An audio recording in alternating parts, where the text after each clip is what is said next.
Game!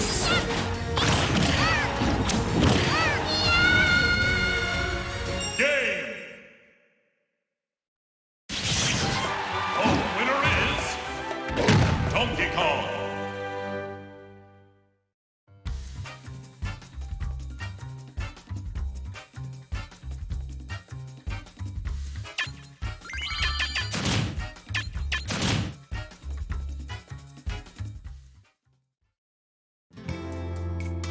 Survival!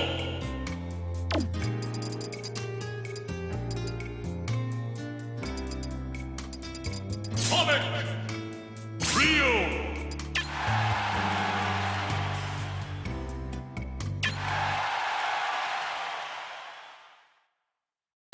Three, two, one, go!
Sometime.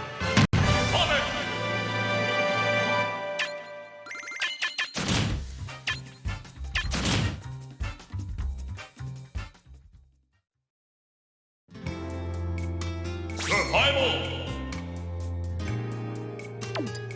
Greninja!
Range is one fist short.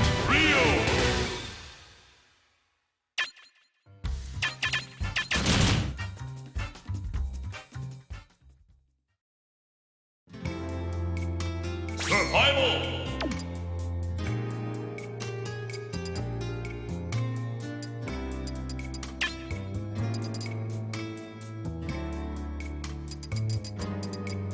Captain Falcon!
Survival!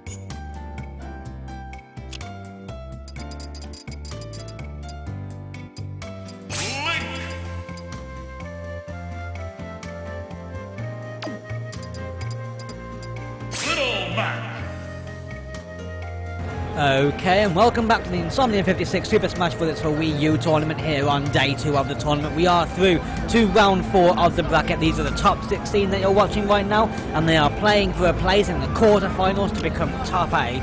We have Chris on stream versus Robert. Chris, of course, the second place player from yesterday's tournament. Well known for his link, using his bomb into short hop nair combos to create the combo, start them up and go from there as he reacts to the eye.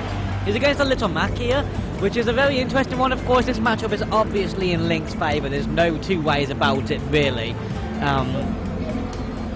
Of course, he has those projectiles to zone out, and he has those grabs to get Little Mac off stage. Easy gimps with those projectiles.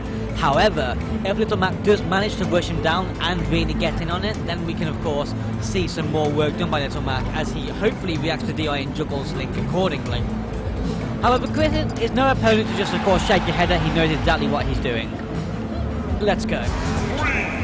Little Mac versus Link on Smash, but of course that platform will be key for Link to, of course, use that to go around the back and get and do his thing. And very early stair spike, wow! I think that's the fastest stock I've ever seen in Smash 4. Immediately just going out and daring him, no holds barred, completely falls to the wall. Okay, Little Mac is having trouble getting anything done here, of course. Link catching him on every single landing, knocking him from 3 to back to 1 stage, and again! Dunked again, and that was Chris not even excited about that. That was pretty free for him, to be honest. Very, very quick first game, 2 stocks. Little Mac got very little done in that point. I don't even know why I got excited over that. Okay. So let's, of course, see where they decide to go next.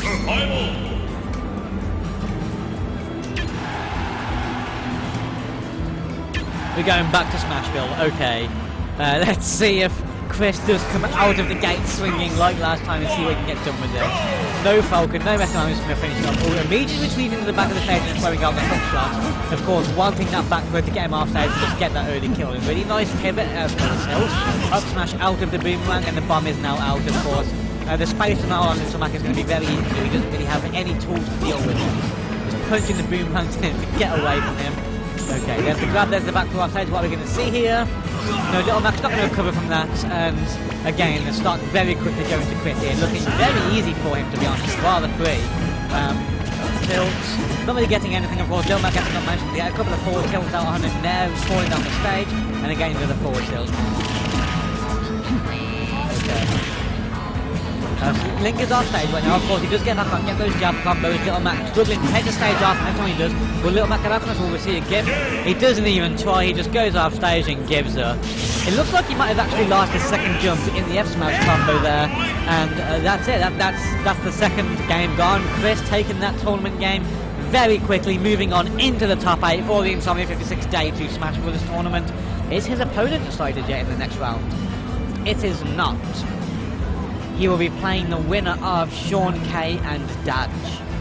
Okay then, well, that was it for this very, very short tournament game. I'll be back with you guys very shortly. Hey there, Tazwan.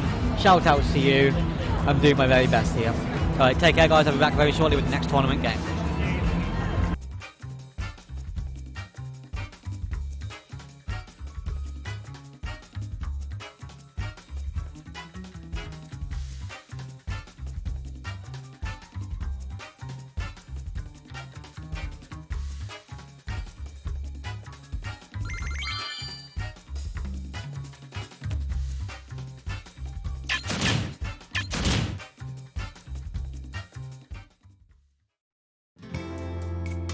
Survival!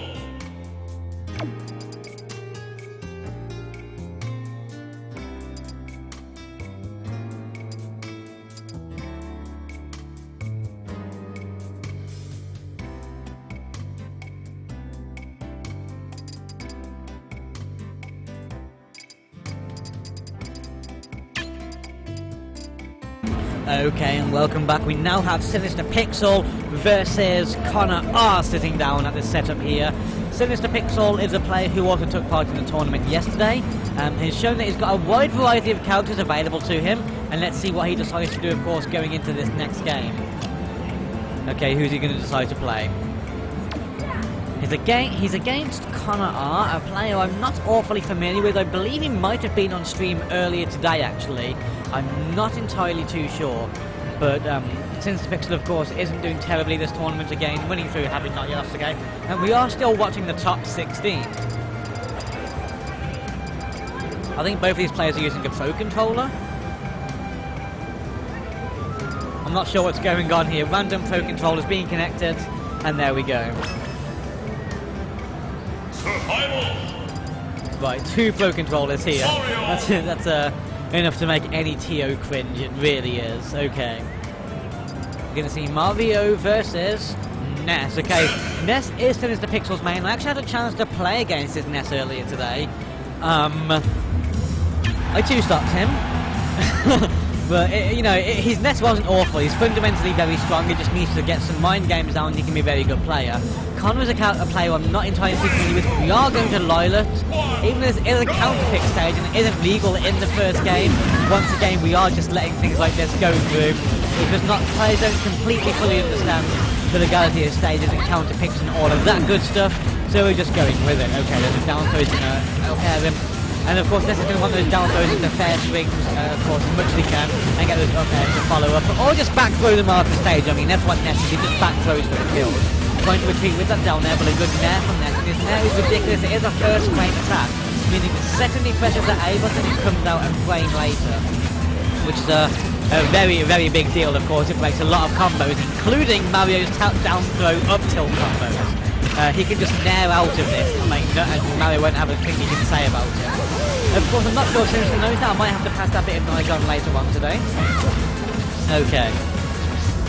Going for that pivot grab. There's the back throw off stage. Doesn't quite survive. Doesn't quite die even, but a big back. Reading the get up. No real attempt at defending against that from Connor there. And the first stock has gone just like that. Sinister Pixel taking the first stock very clean. Using the absorb on the fireball there. Of course, the mechanic of that absorb, which is Ness's down special, is that if you do manage to absorb a projectile, not only does it give you health back, it has significantly reduced lag. Meaning if you throw that out and don't absorb something, it's very bad for you. However, it's very safe to throw out if you will absorb something, and hard for the opponent to actually punish. Ness is Sinister's main as far as I know. He's the character who's played most today. We have more roles than Greg's on the stage at the moment.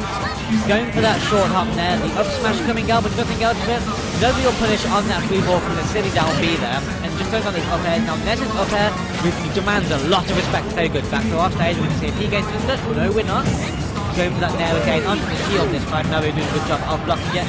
No punish on the people. Okay, managed to get a nair punish. And going for the up smash, we're not getting anything out of it. And the guy behind me is getting very loud, so I'm going to have to get even louder to overshadow him. Rolls behind, no punish on that forward smash. Okay, oh, there we go. Manages again to absorb that fireball. Just footstools off Ness's head. And missing the up smash there. Okay. We're going to get that. Oh, no, the back throw, and that's the star. No amount of DI will save you on the left-hand side of the stage at 110% to get the back throw. Sinister was playing a lot of characters yesterday. I think he landed on Ness when he saw the most success with it, and it's what he's been playing for the entirety of today. I managed to 2-stock it earlier. He's a very good player. He hasn't been playing long, and he's going to start coming to more of these events, which is nice. That's the idea behind this tournament, to get more players into the tournament, get them enjoying the game, and get them to come out to more events. And that's what we want to do today. Okay. Well, we've seen Mario versus Ness again. It's looking like we will. There have been no characters changed around, and we're doing stage picks right now. So we are going back into the game. Okay. We're going FD. Okay, FD is an interesting pick, of course. It really does. If I can pass the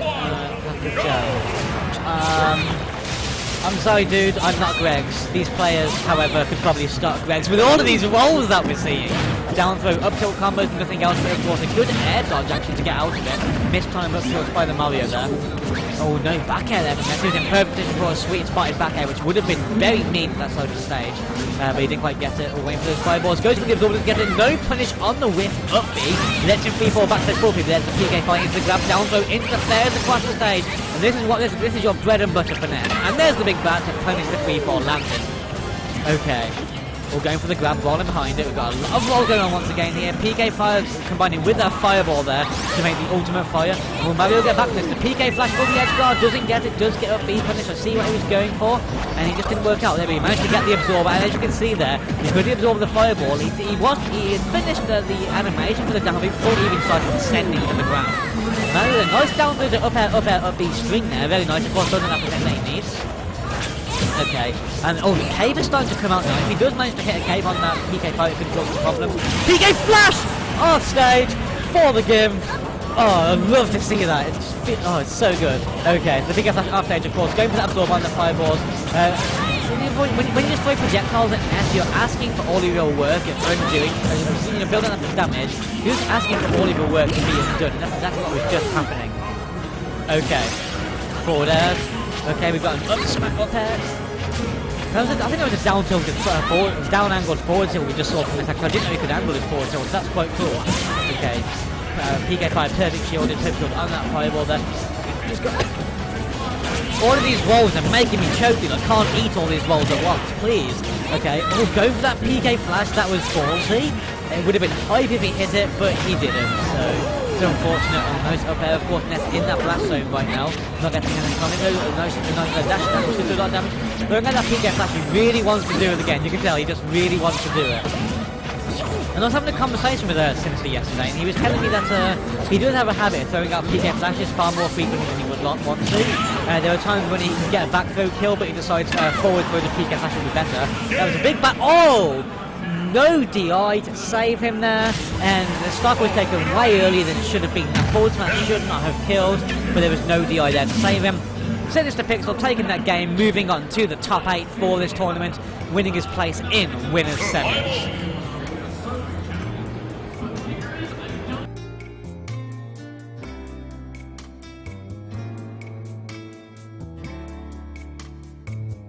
I want to correct myself there. He won a place in winners quarters, not winners semis. I'm actually an idiot.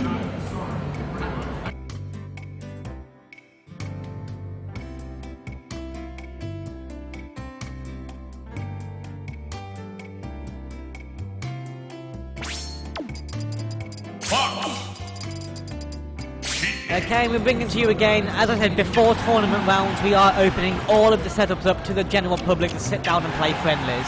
And that's what you're seeing now. You're seeing a member of the general attendees to the event who have just paid to go to the venue, from the Smash area, decided they want to play. So they're just sitting down now, playing some friendlies. Enjoy.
Allowed me at the microphone to tell you that I'm an idiot, because I am an idiot.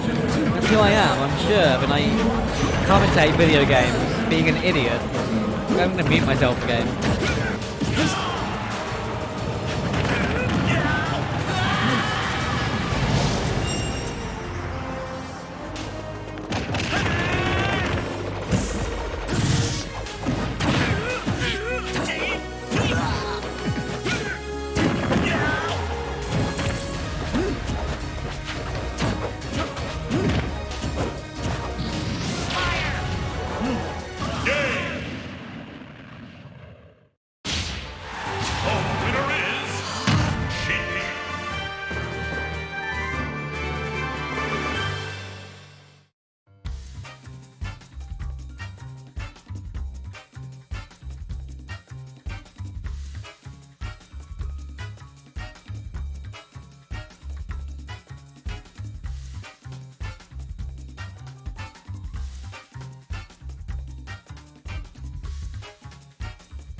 Survival!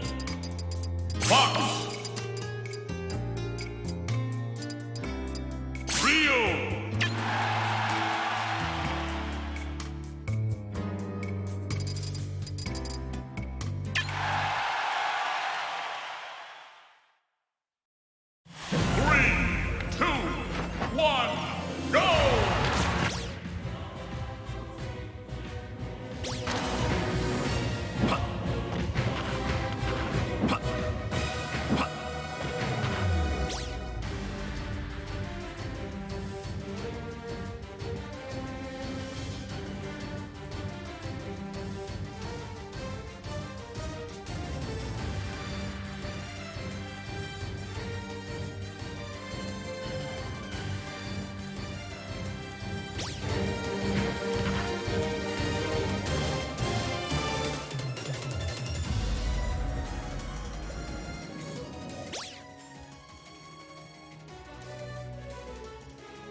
Game.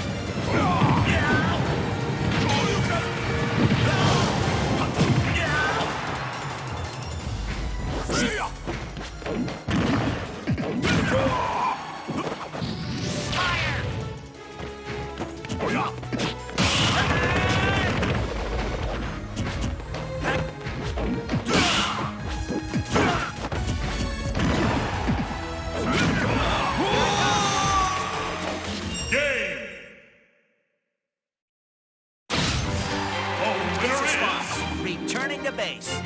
Fox.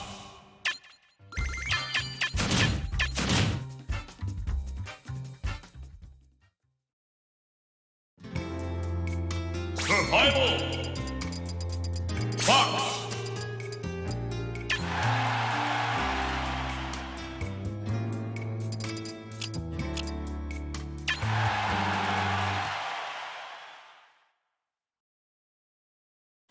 Three, two, one, go!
Game.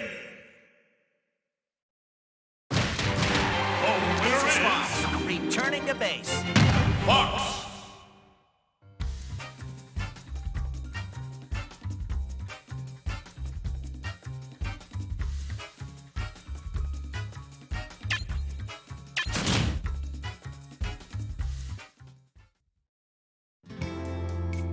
Survival.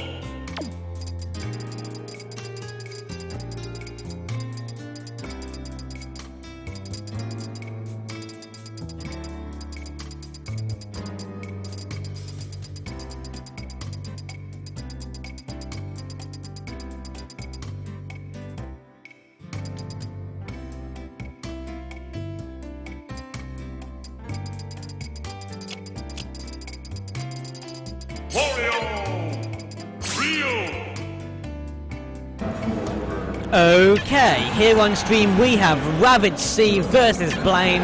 Ravage C, one of the front runners to take the tournament today, actually, and this is still the top 16. Both of these players playing for a place in the quarterfinals to become a top 8 player. Ravage is a Ryu main who's been having a bit of a counter crisis in the past few months, who went from Villager to Charizard to Kirby to other characters and landed on Ryu eventually. He's been putting work into it lately, and he's been doing a good job. I played a few games against him earlier and he 2-stopped me several times, so his Ryu is definitely getting there when it comes to it. Blaine is a player I'm not all too familiar with, however it's looking like he knows the deal with Wario, and he's playing the matchup in such a way that I would expect it to be done really, of course. He's showing nice of the bike for the recovery with the big F smash, and Ryu's F smash is very strong and can take kills very early. Ravage does have a history with fighting games. He's been a Street Fighter player, a BlazBlue player, a Persona 4 player in the past. As a result, the input he needs to make Ryu work becomes second nature to him given his history with video games. As a result, you'll see a lot of there is an input Shoryuken using the A button that will allow it to come out on frame 1. And you'll be seeing a lot of that. It's one of his favourite kill moves and one I have a lot of trouble dealing with. We have the focus punch into the first frame Shoryuken. Kill, that wasn't very early percent really. Wario lived quite a long time. Now the focus punch, you will be seeing that come out quite a lot, from, especially to the centre of the stage. Ravage likes it, has an option to defend when he's sent back down to the stage, and of course cover his landing. Characters that can use multi-hit moves can really shut it down. As a Pikachu player, I love that.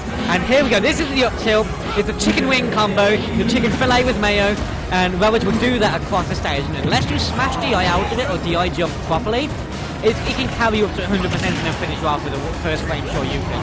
It's a very powerful combo to someone who doesn't know quite what they're doing. And I can only assume Ravage has been using it a lot in this tournament. Okay, but yeah, we call that combo the chicken wing and often refer to as a chicken fillet with mayo. For no reason other than the fact we can. Okay. Oh wow, Power shielded that the red Hadouken there, but it's actually a multi-hit move and will hold you in the shield. Now one thing you can do with it is if the opponent gets up and the whole shield as soon as they get off the edge. Oh! First frame Shoryuken to punish that really weird back air, and the first game does go to Ravage with a nice solid 2-star. Okay. Your range is 1 fist short. So of course the Ryu coming out strong from the gates there, and we'll be going back to FD. I mean, if I'm Blaine, I want those platforms now, to be honest. I want FD, Battlefield, I want Dreamland, and Town and City at a push. I would assume that Battlefield Dreamland have been banned out by Ravage, because there's no way. Oh, with Falcon going into it, however, that changes quite a bit. Given Falcon those platforms to really maneuver around can cause some problems. However, we are going back to FD, and Falcon is a fast faller, meaning that up tilt combo that Ravage really likes will be even more potent in this matchup. A lot of Falcon players in the area know all about it. There it is, look. Look at that, just up tilt, and the only way out of it is to smash DI, because if you just raise the DI, Ravage will adjust his timing accordingly. But if you smash DI it, you can get away, but 72% built up nearly from that chicken wing combo, chicken fillet with mayo, boys. 94% right now, and there's a red Hadouken, going for that down air spike, and he gets footstooled!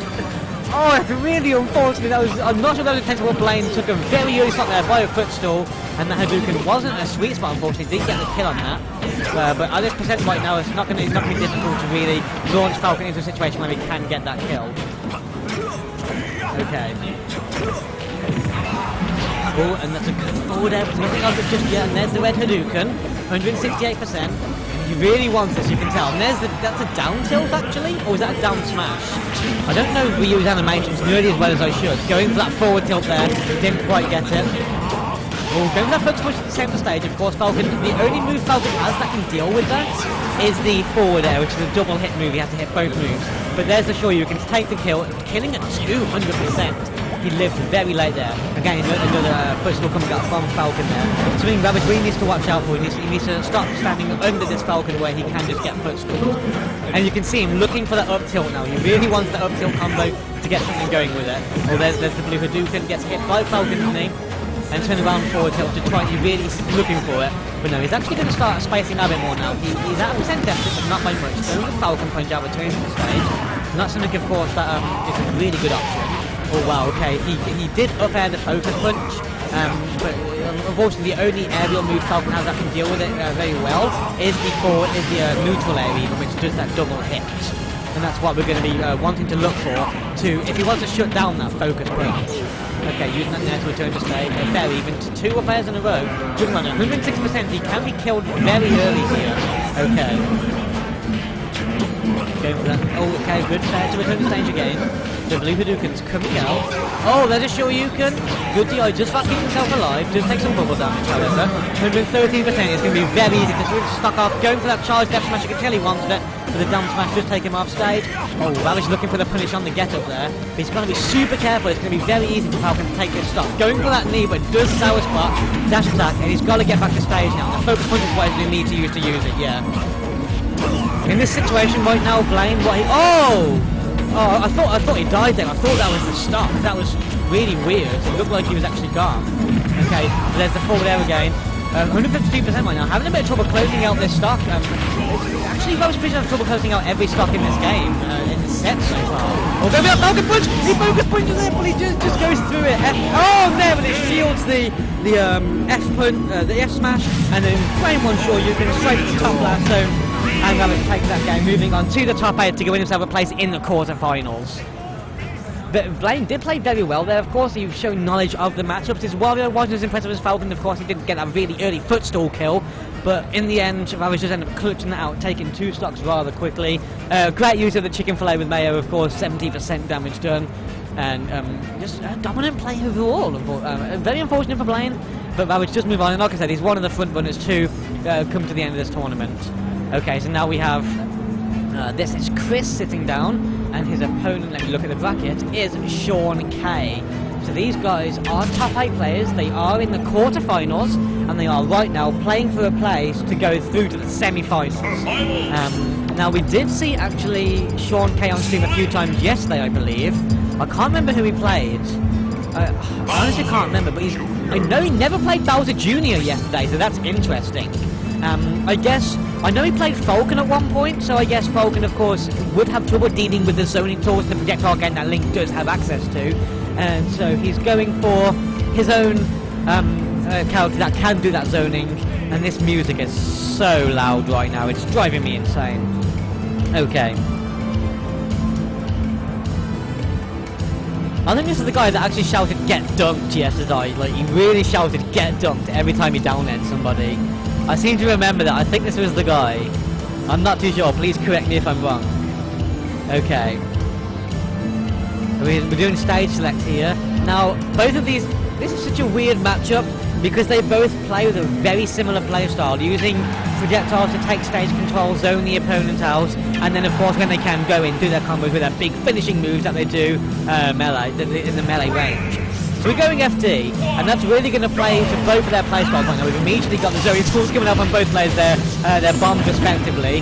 Of course, the grab into down throw, however, does get out of their up smash, and now that F smash on Bowser Jr. is huge. It can kill super early. And his down air is also a great move with a very little lag and can follow up very nicely into an up smash, which can kill at rather high percent. Oh, kicks out the bomb, running towards him, of course, wanted to use it against him, but does get punished for that with a dash attack. So he got an F smash, not getting with it, but does get an up smash launching Bowser Jr. Now, Bowser Jr. is the heavier of these characters, and because they have fairly equal kill moves, actually, I think Bowser Jr.'s F smash kills earlier than any of Link's moves. Going for the bump down there though, not quite getting it, but I can see what he was going for. Okay, hook shot. Okay, going for that back air, but not quite getting it. Boomland does go out, trying to zone him out, not giving him a chance to land. He's not landing for free right now. Boomland comes out, and goes for the net, trying to punish the get up. He gets a big F smash, and does kill him. Sean K not looking awfully happy about that. Just remaining calm in the face of that though. 56% on Link, and let's see if I can get into the extra credit before the stock goes down. No up tilt, unfortunately. I think that was meant to be an up tilt, but he accidentally up smash. Going for the forward smash there, that would have punished a regular get up. However, it looks like Chris did play around it and got back to stage safely. A down air to return to stage. I'm just come out with an explosion. This could be a follow-up. No real follow-up. The fair was extremely misspaced, rolling behind there to get that up the out of shield. Okay, Spot dodges past the car, see what he was going for there. And he's got the bomb in hand, he's going to try and approach with it. He does land the bomb, he grabs the Bowser bot, but now what Bowser bot actually, what you can do, if you grab it when it's about to explode, I did mention this yesterday actually, it resets the timer. So if it's about to explode and you don't want to yet, just pick it up and throw it again, it will reset the timer. It's pretty great. It's a little bit of Bowser Jr. tech for you Bowser Jr. fanatics out there. Well, okay, no punish on the get there, but of course that hammer, when Bowser Jr. is up, he's no longer in the car, but that's a big up smash, and does take it. 103% doesn't quite get the kill. Okay. I mean, it does get a kill, it doesn't quite manage to survive it. I was reading chat and comments at the same time, and that throws my mind all out of whack. Okay. Wish this music was quieter. Okay, we're gonna see... Is he gonna go Mewtwo? I don't see that working. One thing Mewtwo would have in the matchup is the side people. We're not going to talk about Hovers. We are going to see the Captain Falcon come out. And let's see... He didn't really have faith in his Captain Falcon in this matchup initially, of course. The first game that did come out, he decided to go Bowser Jr. instead. Okay. So, Captain Falcon is out now. Link has these zoning tools. He can cover the stage in projectiles. Falcon will have trouble dealing with that, but if he does get in on Link, Link is a fairly heavy count, he does fall fast, so the grab up air combos will be very potent on Falcon. Okay, Falcon kicks the stage with 75% right now, and he's not really managing to land anything. Projectiles are coming out left and right, and he seems to have trouble getting in on this Link. He's obviously trying to approach in the air, goes for the S-Smash, will get jab comboed out off stage right now, and short hop in there. Goes for that fair, of course, not quite getting it. He's looking for the JV, so I didn't get it. But there's the down air into the stage, no tips, he did bounce up. Short hop there, gets jabbed out of a wall for the punish. Jab, jab, grab, any follow-up, half charges and up smash, but doesn't get anything out of it. Okay, there's in there. Falcon off stage right now, going to try and deny the landing. Oh, whiff the grab punish on that whiff down Falcon kick there. Just get an elbow to the face, that will a lot of damage there, and that could be it. No, he gets a short hop back with the down there. Falcon gets in, oh, spot dodges on the dash attack, just rolling back, more rolling legs here. Okay, the nair short hops. Trying to cover, oh wow, he covered literally every get-up option there. Using his projectiles very well, and a bomb puts him in position for the up air and take the stock again. About 50% on him right now. Let's see what he can tack on before Falcon can. Now Falcon can take the early stock, of course, just like that. However, if he pulls the bomb out, Link has a much better recovery than people expect. And the bomb was in his hands, of course. Had he missed the ledge there, and the bomb would have blew up on him and allowed him to up B once again. And that's something about Link's recovery. You need to remember that the bomb is always available. Okay. Well, it does mean, however, of course, Link can't pass aerials while he's holding it unless he uses the C-stick. So some players might be uncomfortable in that situation, and you can bait out the bomb through. Well, using the boomerang there, try and cover his, of course, returning to the leg, but it didn't work for him. Actually, brought Falcon closer to him. He could have actually kneed him, from what I could think. Going for that elbow again, but back to off stage. There's the bomb. Well, to cover the recovery option, and again, going for that there, but doesn't get it. But you can see he was really looking for it there. Drops down to an up to recovery with the up B, and very dominant right now. Nearly 60%, 70% worth of extra credit right now on the side of Chris here. Not letting Falcon have anything for free. Every time he gets up, he's got an option covered with his projectiles, and no punish on the charged F smash there. Of course, there was a bomb there to try and cover that. So it's fairly safe for level. A nice short hop back air, sweet spot. It does take the stock. 87% of extra credit, and a bit of trash talk coming out from what I can hear there. Up tilts, 96% and a dash attack, 110%. Takes some really fast stage. What will we get in terms of an edge guard? Nothing special really, but he does get the second hit of the F smash to take that stock away. Chris does take game 2 there with a quick 2-0. A 2 stock into the Captain Falcon was definitely better there for Sean K. But of course, Chris's Link did manage to deal with Falcon in the playstyle, kept him away, covered all the options as much as he could with those projectiles, covered the approach options, and did take that second game comfortably. I'll be back shortly with another quarter-final game.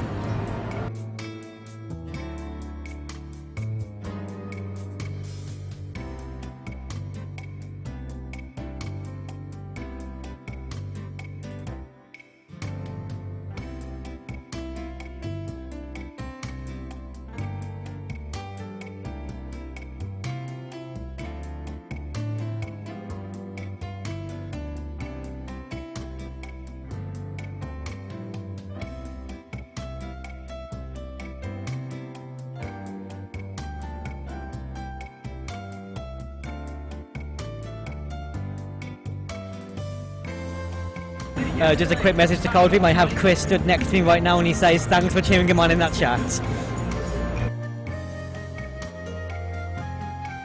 You lended him your power and made him stronger. That's exactly what he says.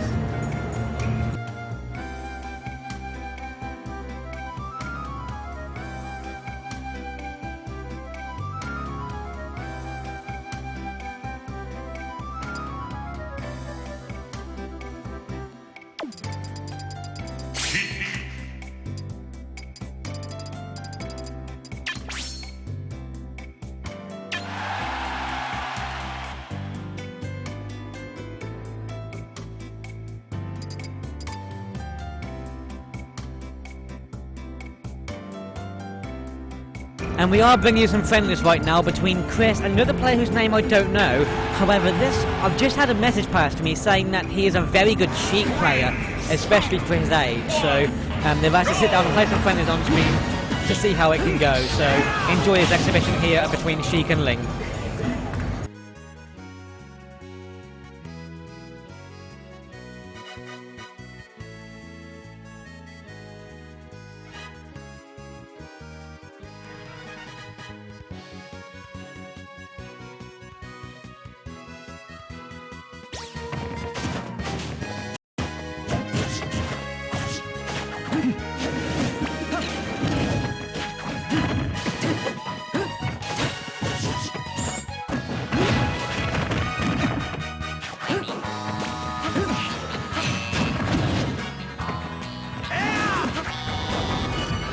A 10-year-old kid just beat Hawks. That's what just happened. He just fucked Hawks. Yeah, relish that knowledge for a moment.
Survival, Dr. Mario.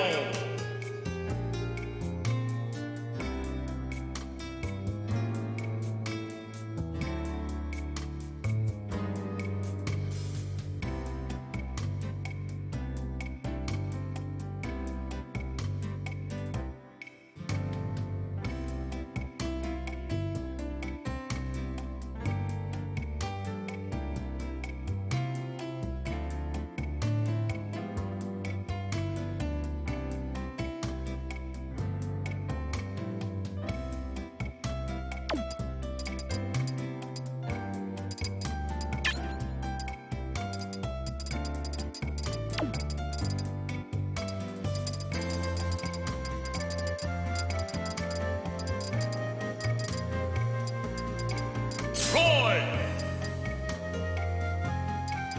Link!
The winner is Roy.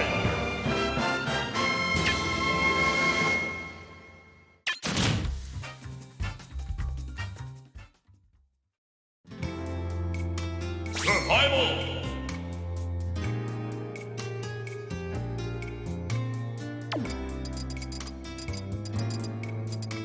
Pikachu.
Survival!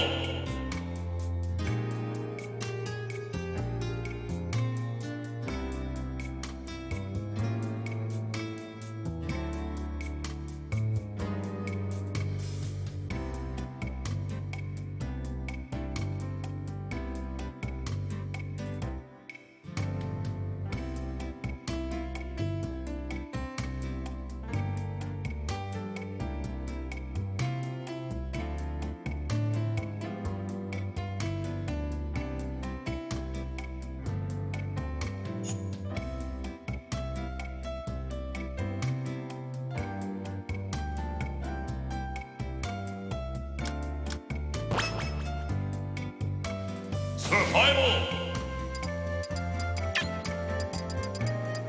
Rio! Death! Okay, and here we have on stream for the next tournament game playing in, I believe this is a semi-finals game actually. Let me just quickly check the bracket before I even hat again. No, this is a quarter-finals game. This is Ravage C versus Sinister Pixel. Both of these players have played on stream today, and of course, you guys might know them. Ravage, of course, now that Hawks is out of the tournament, the favourite to win would be Ravage. However, we have some up-and-coming talent that is making that look less and less likely by the minute. Okay. So we have Ryu versus Ness, of course, the respective mains of both of these players. Now, Ryu has a very solid close-up game, and Ness is kind of floaty, so that chicken wing combo won't really work out all too well. Ravage will have to be a lot more precise with the timing and the reaction to the DI. Ness has a keep away game though, and there is a severe lack of options on Ryu's approach. If Ness can abuse that, then it'll be great. But it appears to be not really doing so right now. Good job combo, taking Ness immediately up to almost 50% within the first 10 seconds. Focus punch coming out, of course it did react to finishing, but it was missed space unfortunately. We can get down those interfares. Good air dodge, does let him get back to the stage pretty safely. And there's the up tilt combos, and of course he realised that Ness is too close to keep winning with it. We just pushed it into a Shoryuken and got more percent out of it. Oh no, we are punished on the, of course he did. He was forced off stage and forced through the second attack there. Could have been very bad if he'd reacted to that and pushed him further off stage than he had to go. However, Sinister of course shown that he is very good at using that recovery and can stand through very easily. Okay, so of course that red Hadouken coming out. Now what that red Hadouken is paramount actually to a true combo that can break any shield in the game if executed properly. And I know that Ravage throws it out a lot in hopes that it will hit shield, but the down B exists, and of course, like I mentioned earlier, if you absorb projectile, the lag is severely reduced on it, meaning that it's pretty much free to throw out as long as you're absorbing projectiles. If you miss, however, that's where the punish comes in. Okay, so Ravage managed to get back to the stage. Of course, that up air softness can be a problem. Okay, there's a fair coming out. A back row takes Ryu off stage. Will he be able to recover from this? He did manage to get back, of course, using that side B to recover. And let's see, of course, what if Ravage can close his stock out. But one more grab, that's it. No good DI. If he had pummeled, that would have been a kill. But a focus punch, that could be the stock. There it is. The focus punch does hit and he gets that first frame. Sure, you can take the stock. But 108%. One grab, and it'll be pummels to back throw, and that's it. That's a stock. He's got to, of course, he can't afford to attack on shield for any kind of unsafe move that can be punished with a grab, because if he does, there's a problem in that he's going to lose the stock, and that's what Sinister on the Ness is going to be looking for, and it's what we want to see, of course, if he wants to take that stock. Short hop fair is coming out, can be dangerous. Oh no! He went for the grab and pivoted the grab. I can see why he was doing that, but I think even in that position on the stage, a back throw from the regular direction would have worked just fine, especially with pummels. Okay, we'll just get a dash attack to force him, of course, into a bad position. He does get a focus punch, but that's it. That could be the stock. No! Good DI does keep him alive. I think that move might, no, it won't be staying anymore. That's it though. That's the stock that time. 53% worth of extra credit. Let's see what he can do in terms of course, maybe closing out this stock and winning the game. Or if Sinister can bring it back from this 70% deficit, 80% deficit, and see if he can bring it back and of course take the stock and thus the round. Not looking likely right now. We've got a lot of neutral airs and fairs now to cover all of the landing options. And that's what he's looking for right now. He's really looking for. Having played Ravage, he will look for unsafe approaches, short hop back and fair. And that's one of the things he likes to do. And I have a bad habit of throwing out unsafe approaches, so I knew that I noticed he was looking for it. Okay. Oh wow, the good use of yo to cover it enough. Okay. Well, using the backdash from the focus, who's given up in position and does land the sweet spot at Shoryuken, the input A Shoryuken even. So it's the frame one, and that's the first game going there to Ravage C on that Ryu. I'm assuming that he's going to be banning out FD and possibly Duck Hunt or Town and City. He won't want to deal with Ness on those stages. I'm expecting to see either Duck Hunt or maybe even Town and City, of course. That's where Sinister would work, and Town and City is where he takes it. So I'm assuming FD Duck Hunt were the bans for the stage punts there. Okay, so of course, now we have these platforms that Ryu can use to work around those projectiles. However, it's Town and City platforms, so they're not fantastic, and you have an almost FD-like level of approach for the most part. In some cases you do have the FD levels of approach, but a good input Shoryuken, burning up very early percent there. But obviously automated chicken wing combos, because Ness is just so light, he's just so floaty that it's not going to work out too well on him. Okay. Oh, using that focus punch of course to retreat in the air. Now here's where Ness really can take an advantage and really punish the lack of approach options that Ryu has. But 80% right now, and it's looking like Ravage is kind of downloaded Sinister in a way. He's not coming nearly as well, but there's the fairs across the stage, not getting that third fair. Very unfortunate on the space and everything. He goes for it again, gets the shield grab. The fairs across stage don't really work out all too well for him this time around though. Goes the red fireball. then a blue fireball, and then we go absorbed, and that's 10% for free basically. Down throws again, and we're going to start seeing pummel back throws fairly soon, of course, fishing for those kills. But 90% right now, the rage is going to start kicking in, and those back throws are going to become even more deadly. And oh, dash attack on the shield, easily punishable with a grab, and you don't want Ness to ever grab you with a focus punch. The yo-yo's multi-hit does keep him alive, and he does manage to upbeat to the... Oh, the hard read on the getter. I'm not sure what Ravage was going for there. Of course, the F-Smash was being charged before he even grabbed the ledge, so it was a very telegraphed move, and those fairs are multi-hit for only one hit. Hit that focus punch there, and he didn't turn around like he would have wanted to. Okay, there's the grab. Forward throw arm stage, fireball, nothing quite out of it. Oh no, both players with bad grab ranges, both misspacing their grabs. And of course, there's a short hop fairs coming out, roll behind him, nothing from it. But the neutral air from Ness was put in, and it is the first frame there, but he does get grabbed in this situation. Okay. We'll go for that grab again. Now that's another very much to you'll throw out a Shoryuken, and it has very little lag, and of course he can do the input first frame Shoryuken straight after it. So you'll throw out a Shoryuken, bait a punish, and first frame Shoryuken straight out of it with a buffered input, and it catches a lot of people off guard. Power shielded fair into a grab, just pummels, no real throw out of it. Okay. 0% right now, struggling to get a hit in. And the absorber is pretty much redundant to that point. Oh, he's going for those up tilt combos, but Ness is just so light, and it's very small and very floaty. The combo is just not great on him. Okay, going for that input fireball, of course it does multi-hit, dropping the shield slightly too early there. Okay. Oh, going for that chicken wing once again, not quite getting the blue fireball is thrown out. And Ravage having a bit of trouble in this neutral game, getting in and doing Ryu things, and that's exactly what we are expected to be seeing in this matchup. Ness does have the tools he needs to space his Ryu out. Okay. Well, there goes, okay, reads the roll, dashes straight into a grab with the overshoot. Oh, okay, goes past the F smash, and the landing back air, F back air is meeting, does a lot of damage, has quite a bit of a knockback on it. But this is looking fairly even here. Sinister Pixel is really putting in some work. Okay. There's a short hop fair once again. Oh, very close. And of course he wanted the F smash, the short hop back into an air dodge, of course. Oh, the focus punch! If he had turned that around, that would have hit, and that would have been stock actually. But not getting the read, not getting back, and he didn't get back stage, but oh, that was so unfortunate. I see what he was going for. He just ate the F smash and instead used his first frame, of course, Shoryuken to get a punish on that, but no punish on the landing there. But it's both players in kill percent right now. One back throw is all Ness is looking for at the moment. Just literally wants a back throw. Okay.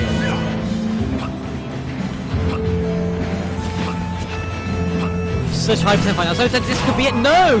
Oh, you can tell Simpson looks disappointed with his input there. It's obvious that he really wants... Oh, and the first frame Shoryuken does give it to him. But it's obvious he was disappointed. He got that grab, and he had that game.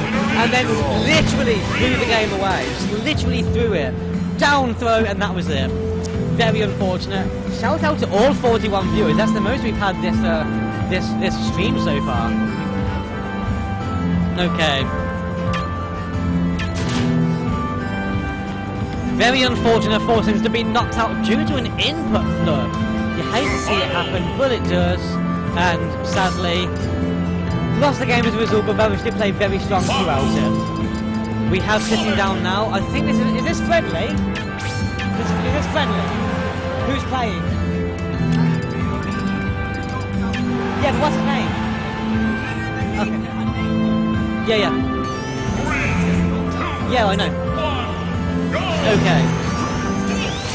So we have Kareem Rio versus the Sandcastle now. The Sheik player, not Sheik even, I think it's the Sonic player you're seeing on stream right now that Nova was just pointing to is the player who knocked out Hawks. And so of course people are a bit excited to get him on stream here and show off a bit of his gameplay, a bit of a talented Sonic, and we're seeing a lot of talented younger players come out lately, especially in the Midland scene.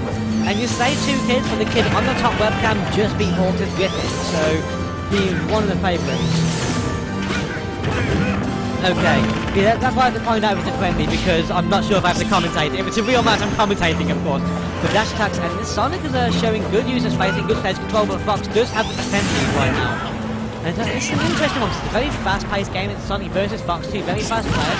Oh! Doesn't get the sweet spot on the punish and just gets F-smashed for the punish. Okay. And it's like Vernon says in chat, kids do nowadays have time to just sit around and practice the game, while the average age smasher, ooh, bad DI there, the up smash shouldn't have killed, but bad DI does unfortunately take the stock off him, or no DI even, I'm not sure.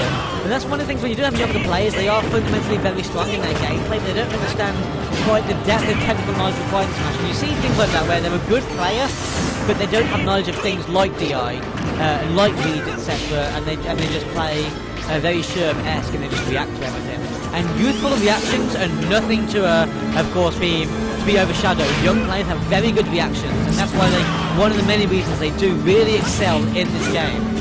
Okay. Short hop fairs coming out from Sonic. Showing good use of those, of course, down with those spin dashes to really make it work. There's the back throw off stage. Will he be able to get the game? Okay, he's going to sweet spot. No two flame attempts. Gets a punish there, of course, with the regular get up attack there. Oh wow, he went and shoots the homing attack. I did not expect that. And of course, shields the Phantasm, gets that forward smash punish, and he could have actually survived that. His side beat missed the edge, but he could have actually survived that. It's almost too easy. Okay. But yeah, the average smash age is about 18 to 24. I mean, the average smasher picked up Smash when Melee was just released. We were all fairly young back then. Now we're all getting older. I'm 22 years old and I'm still spending my life watching children play video games, apparently. What has gone wrong? And where did it all go wrong? Who knows? But I'm here at Insomnia 56 commentating for the semi-finals here, I believe. Let me just quickly check that. No, this is the quarterfinals. I'm actually an idiot. This is the quarterfinals. We are watching Kareem Brioa versus Nathan Castle, and the first game is with Kareem Brioa, the Sonic player, on stream right now. He also does have a Sheik, but we're not seeing that come out in this game. He's sticking with the Sonic. Watch Clyde, watch to do it, working against Hawks, and let's see how this goes. Okay, going got those F smashes, just get punished with a jab combo. Those shields them nicely, going for the F smash punish, but the range on it isn't fantastic. Okay, and this Sonic is looking fairly strong compared to what we've seen today. It really is. Okay, oh, good turnaround F smash there. But again, not sweet spotting that ledge and just getting punished for it. Oh, he really wanted the spring to gimp the Firefox there. That would have been interesting to see what he was going for. Didn't quite work out. In position to get a grab, but not quite getting it. Just rolling around a whole lot. Back throw R stage, no longer a kill move, and he can recover from that. Oh, but the spring actually, good gimp tool there. Just running off stage and immediately springing was a fantastic option for that gimp. And there's the back throw. There's going to be the up throw. Oh no, good DI for it, just keeping away from that up air, which would have been a kill in that situation. Okay, yeah, just managed to squeeze back to the ledge this time around. Sonic was waiting for the punish. And there's the forward throw. Okay, oh, and there's the forward smash. Does take it. He's on the other side of the stage, just take it, just completely launched him. Okay.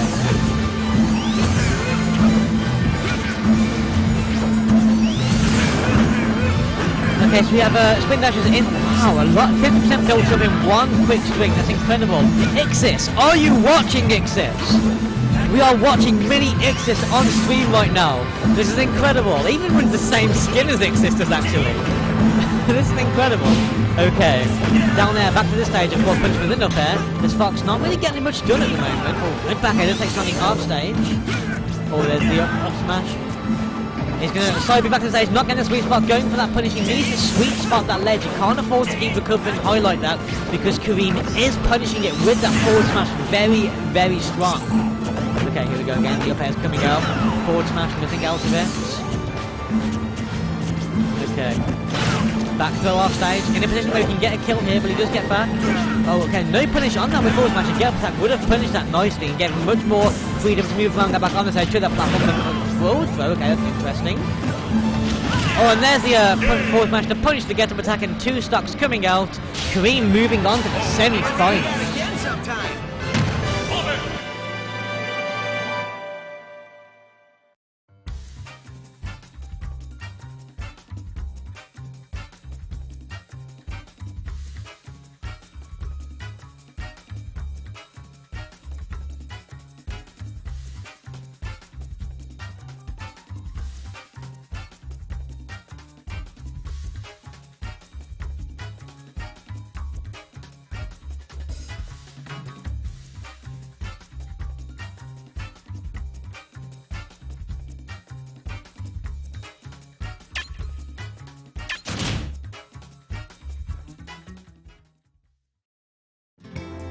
Okay, and here we are sitting down. We have Dust versus Cool Ears, a Roy and Samus player.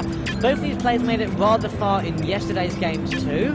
And let's see how this goes. Now, of course, in this matchup, Roy, I'm expecting Roy versus Samus. Actually, I'm not gonna be presumptuous here, but I believe that is the case. Samus. No, okay, Destos is choosing to pull out her Shulk. That's interesting. I mean, I know Destos does main Roy, and I'm not sure why the Shulk is coming out here. Maybe she's, of course, Roy does have a severe lack of approach options that Samus can really abuse. Then again, Shulk doesn't have many either, but he does have that. Actually, he has the Monado speed and Monado jump, which can give him more. Oh wow, good power shield on the missile there, which can give him more approach options to actually get him done here. Wow, more rolls than Greg's. Afro Smash, are you watching this? Look, this is how you play Samus, dude. You roll and side beam. You roll, dash attack, and then side beam. You can learn a thing or two from this guy. Okay, he's even winning your skin, dude. Okay, nice forward there, taking Shulk in an offside position here, of course. Edge guard option's not really there. Okay, but how he gets the down tilt, goes for that fair, but doesn't really quite get anything out of it. There's no Monado power available right now. Not actually finding the time to sit down and charge that Monado. I say charge, I mean find the Monado if you want. Samus can punish it from the range. Oh, that was an opportunity there. There we go, the jump is out. Obviously waiting for the recharge. Okay, so, I mean, when you're in jump, you are lighter as well. So not only do you jump high, you are lighter, so you can get killed earlier. Samus's attacks can hit very hard if caught with the right ones. And when you're this light, I mean, yeah, it won't kill at this point, but it can put you in a very awkward situation. Okay, that charge shot being wasted there. Well, I don't think he realised it was fully charged. I don't think it even was fully charged. I think he just kind of threw it away. No excuse there. Okay, 120% though. A charge shot probably would kill in the situation. We're going to be looking for a shield Monado very soon. Okay. I think Cool Ears could be sponsored by Greg's at this point. I really do. Okay, all forward airs. Not quite there. Oh, but a good BT back air takes the stop. Okay. And jump is available. And that's what she's very fond of this jump. Yesterday we also saw Buster and Shield coming out, but okay, good F smash does finish that, and we're back to the reset here, 0 damage, and Buster is out, of course. Now Buster, if you're not familiar, reduces the knockback you do while increasing the damage, so you can do some nice things. That low percent can actually be bad, because the knockback is reduced, the opponent can actually just hit you out of your combos, and it can be bad for you. It's good for those sort of mid-early percents, where you can really rack up damage incredibly fast while abusing the lack of knockback to really just get those strings going. I'm talking about Buster way too much here. Oh, good down smash does punish that roll, and Jump Monado has come out once again, so she is lighter, but she does have those short hops available to her that just move so quickly. Going for that fair off stage, not quite getting it. 53% right now, there's a jab into, I believe that was I want to say it was an up tilt actually. I don't really know Shulk's animation, but there's so many characters to study in this game, it's crazy. There's a grab, punishing the down smash. Okay, trying to down tilt on the edge, get him there, of course, not quite getting it, gets punished with a forward air for it. Okay. Charge shot goes up. 111% right now. Shield can be killed here to soak in Samus. Looking for that shield, no. At this percent, throwing out a jump is a very bad idea. You're so light that you're going to die even earlier. By the time you're in a position where jump would be saving you, you're going to be in the blast zone dead anyway. I really don't agree with that choice of Monado. But I don't main Shulk. Maybe there's something there that I don't know. But I would be anticipating a shield to come out fairly soon. Then again, Samus is on high percent, and shield does significantly reduce the amount of damage you do. But a forward tilt and a charge shot, and the stock does go in the benefit of Samus, and that was very unfortunate. Okay. Whew. Very lucky, of course, there for Cool Ears to take that game away. Dragon Ball Z style at the end there. And we can see Samus versus Shulk again.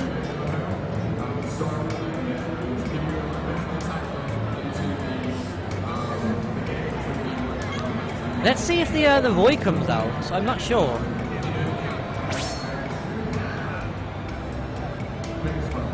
Will the Roy come out?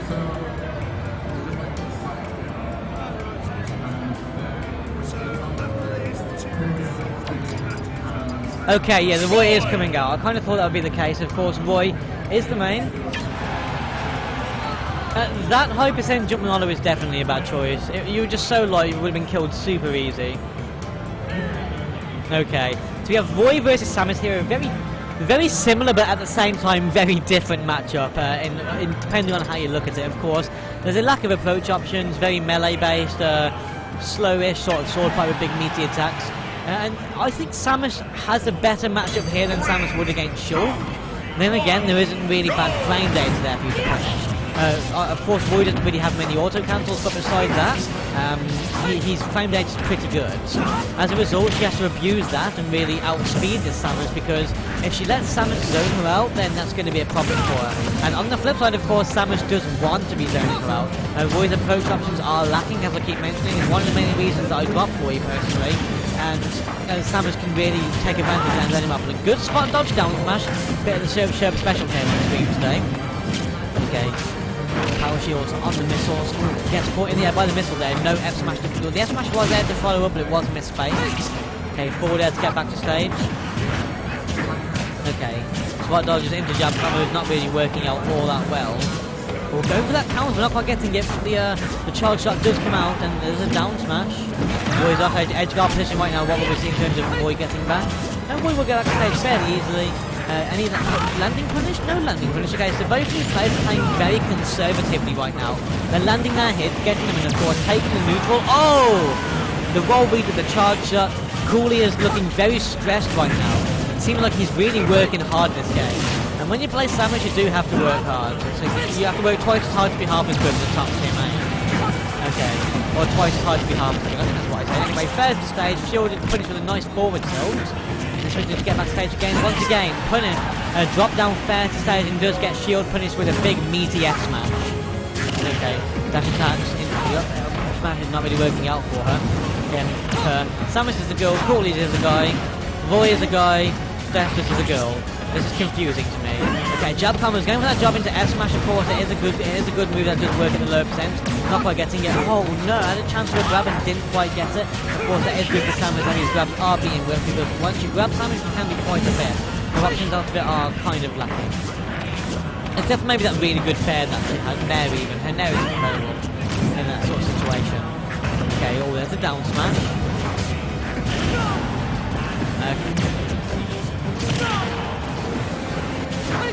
So right now it's just both players again, fighting stage dominance. That charge shot does hit. Voice, not a bad recovery, does just manage to recover that 100% right now though. One big F smash, one down smash. Even a charge shot at this point could be all he needs to take the stock at 116%. And there it is. Punishing the landing, takes the F smash. Death just is knocked out after taking third place yesterday. That's quite I've forgotten the term. Wow, quite an upset. I'm the best commentator, and Samus, in the form of Cooley, is here, does take a 2-0 and move on to the next round of the tournament.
Survival!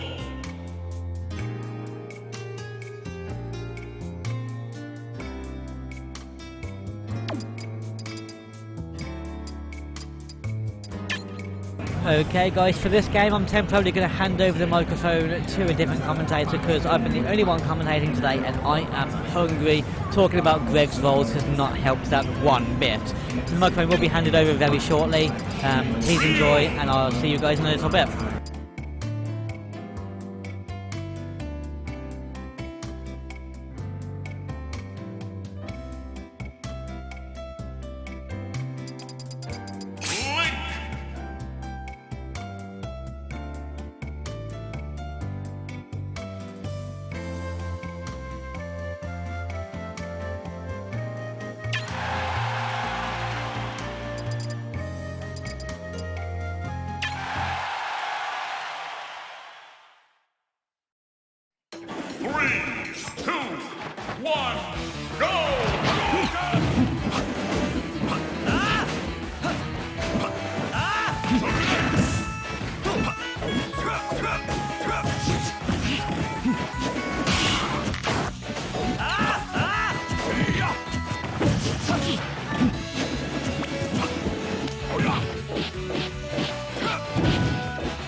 Survival!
Hello guys.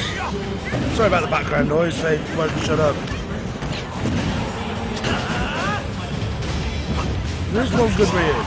Ramage. Is that it?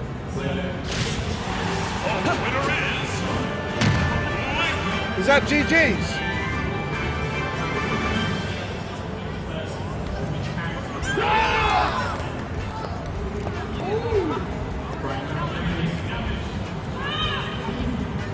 It looks like Ravage has been knocked out. Yo, Mason, did he? Ravage is a better player than me. Played them both. I tell you, I know Ravage better. God, lucky, I don't want to be with the ear shots. Well, it's our second semi-final. The Sonic that knocked out Hawks and the. I think they might be brothers or friends, but I know they came here together with the Chris that just knocked out Ramage.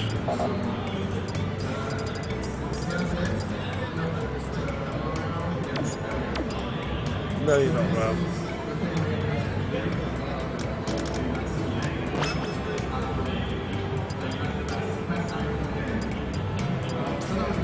God, I wish I'd shut up on that stage, but I'm doing my head in.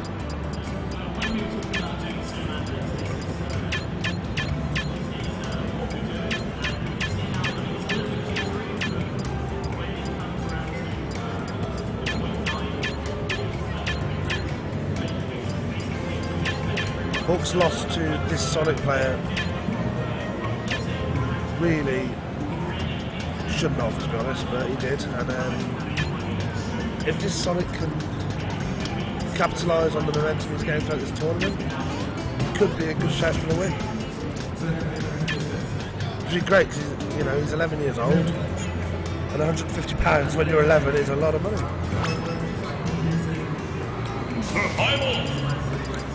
That's right, first. Still got third place playoff to go.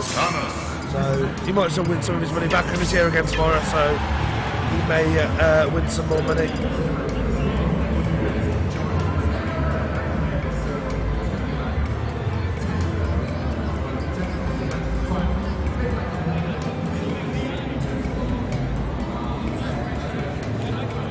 It's been a lot more, the competition here today has been of a higher standard than it was yesterday.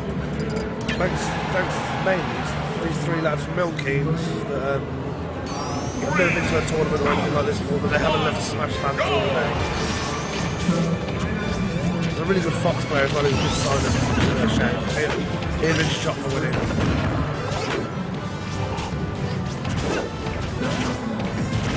Sure, but if they start grand finals without you, you'll have to listen to the silky smooth voice. Shut up, Rob.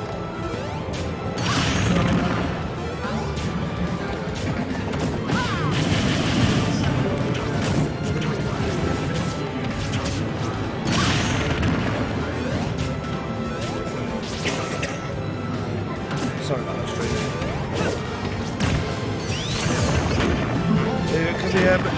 Guys, can you let people know, share this stream, because obviously Grant's coming up, we want to get as many viewers as we can.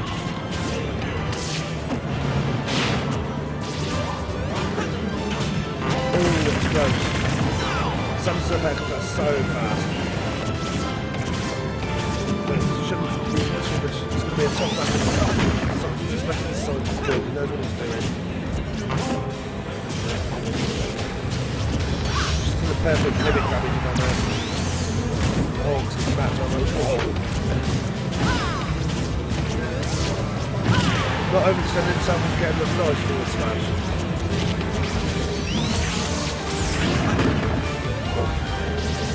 Just always trying to retain it safe and use the Sonic to get advantage.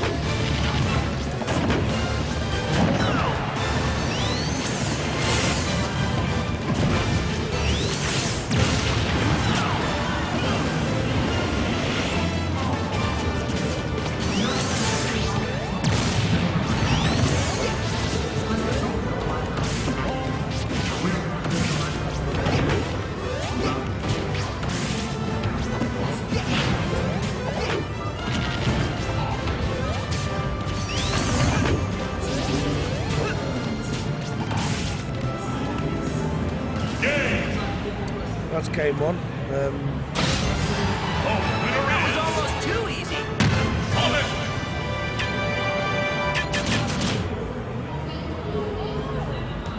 This Sonic player is visually excited. I think I might take this, you know.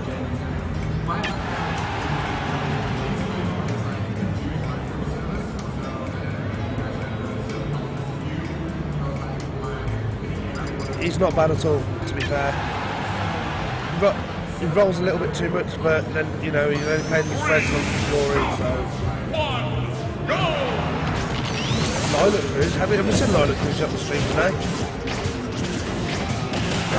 Guys, remember to share this and get as many grand finals as we can. It's 11-year-old Sonic, it's going to be a 128-man tournament.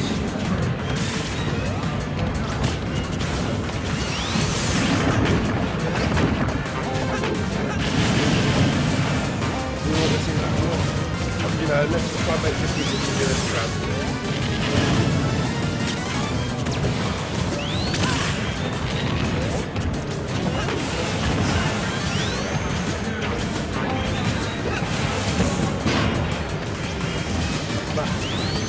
So who goes into the race now?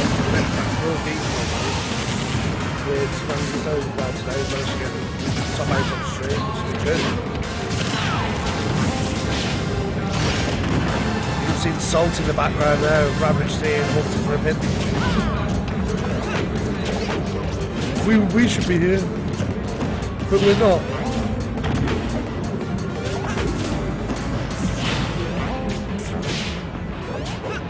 Yes, Mason, he is. He's good. I beat him in friendly zone, so would I win the tournament? Probably.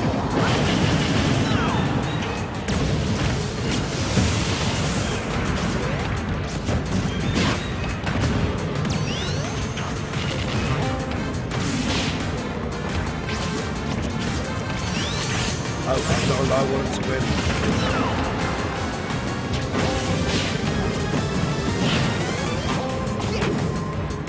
Chat's flaring up about it. Chat's flaring up about it. Sorry, that was Hawks talking to me.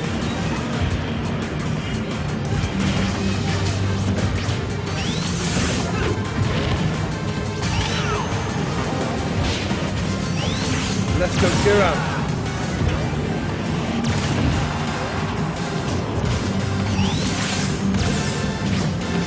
Got a big screen. Duke's TV and we've got this band watching. It's been a really good event.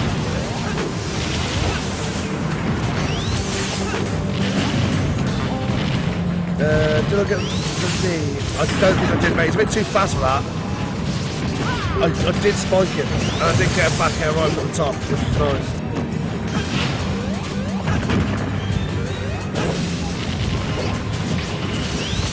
Yeah, he's putting it work. They've got 177 now.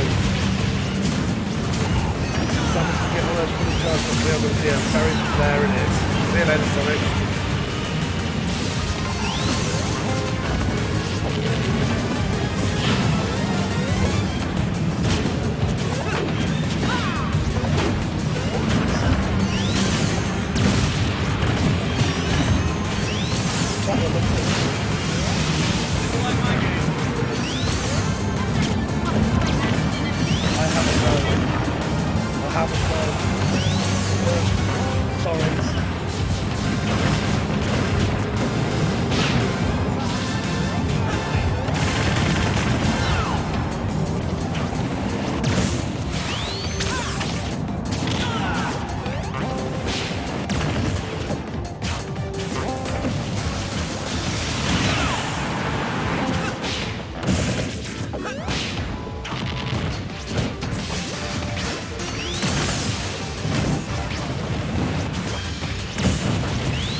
Oh, what an unfortunate way to end. But that has put Kiram into the money.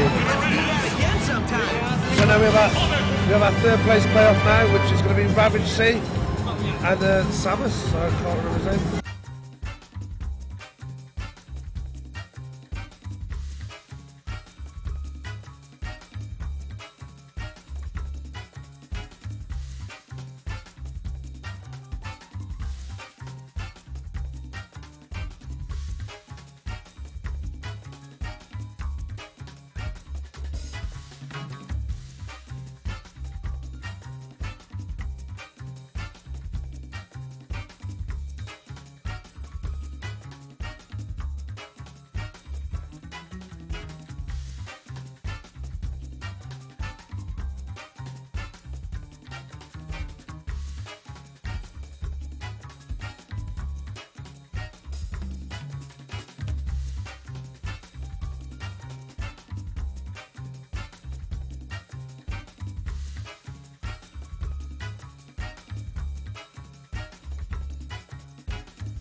Okay, sorry about that. Look, we've got stream. This is a Sonic hype today. Do you want to say hello to all your viewers, all your fans watching? Hello. How does it feel to have knocked out Hassan, the Lucario player? It's amazing how I just knocked him out. Can you hear him? It's amazing how I just knocked him out. That I didn't think I'd be able to beat a Lucario like that. So you're in grand finals. You're playing for the big money now. Yeah, I'm guaranteed £75. I think. You're guaranteed 75 for the But next I'm playing game. for 150. Yes, you're playing for 150. Okay. So My first ever Smash Bros. Game I was Brawl, yeah. and I was also a Sonic main back then as well. Nice. So do you think you can take the? Do you think you take the victory? If it's Link, probably maybe not. But hopefully I'll have a chance. John, get around. Use Sonic speed. Get around his projectiles, Yeah. and you can be going home a rich man today. Yeah. So happy days. Congratulations. You bought the hype today. I'm gonna have to watch the match so I can see how he plays. Yeah, you can watch it back. Yeah, look, you're a decent Sonic. Say thanks to Rossis. So thanks, Ross's Crimson. So excellent. Cheers for your time. I thought we'd get the hype man in. Well, I'm going to flick over to some more friendlies now, so enjoy.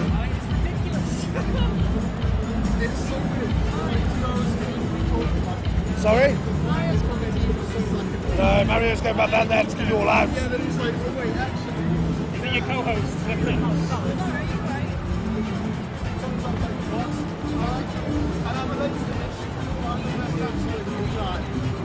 Alright, do you want to put a friendly on quickly?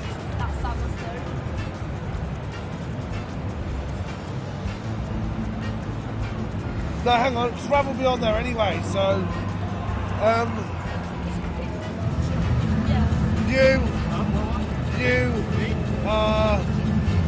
Oh no, they're doing it, it's alright.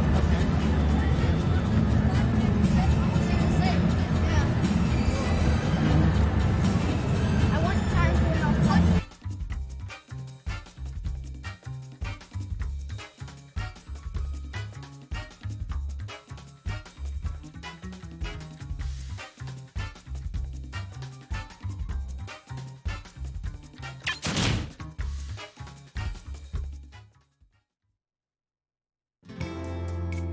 Survival!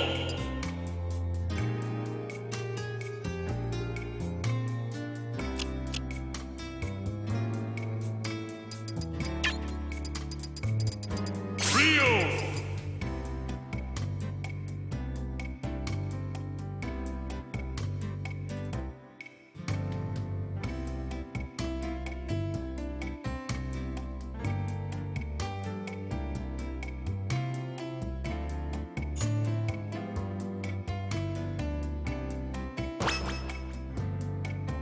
Survival!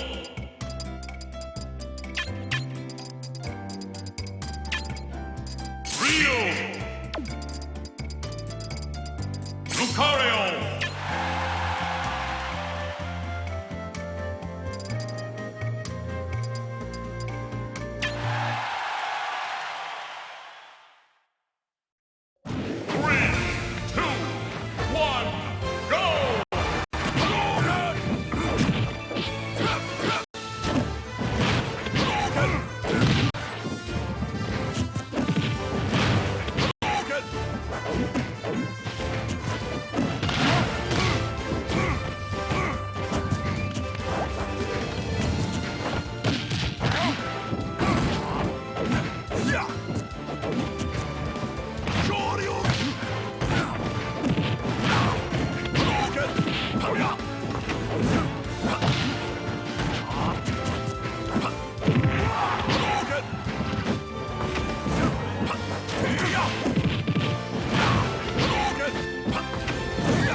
One fist short. Rio.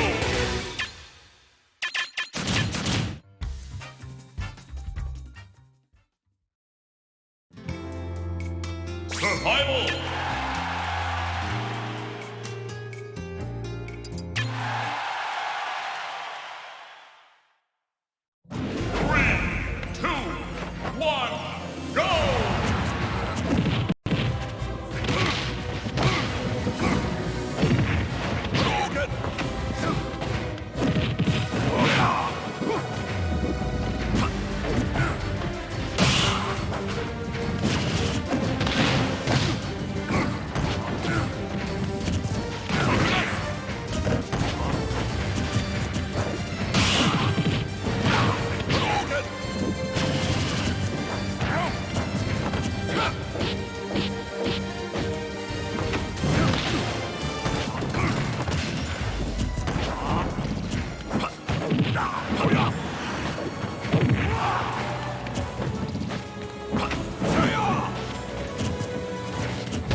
Survival!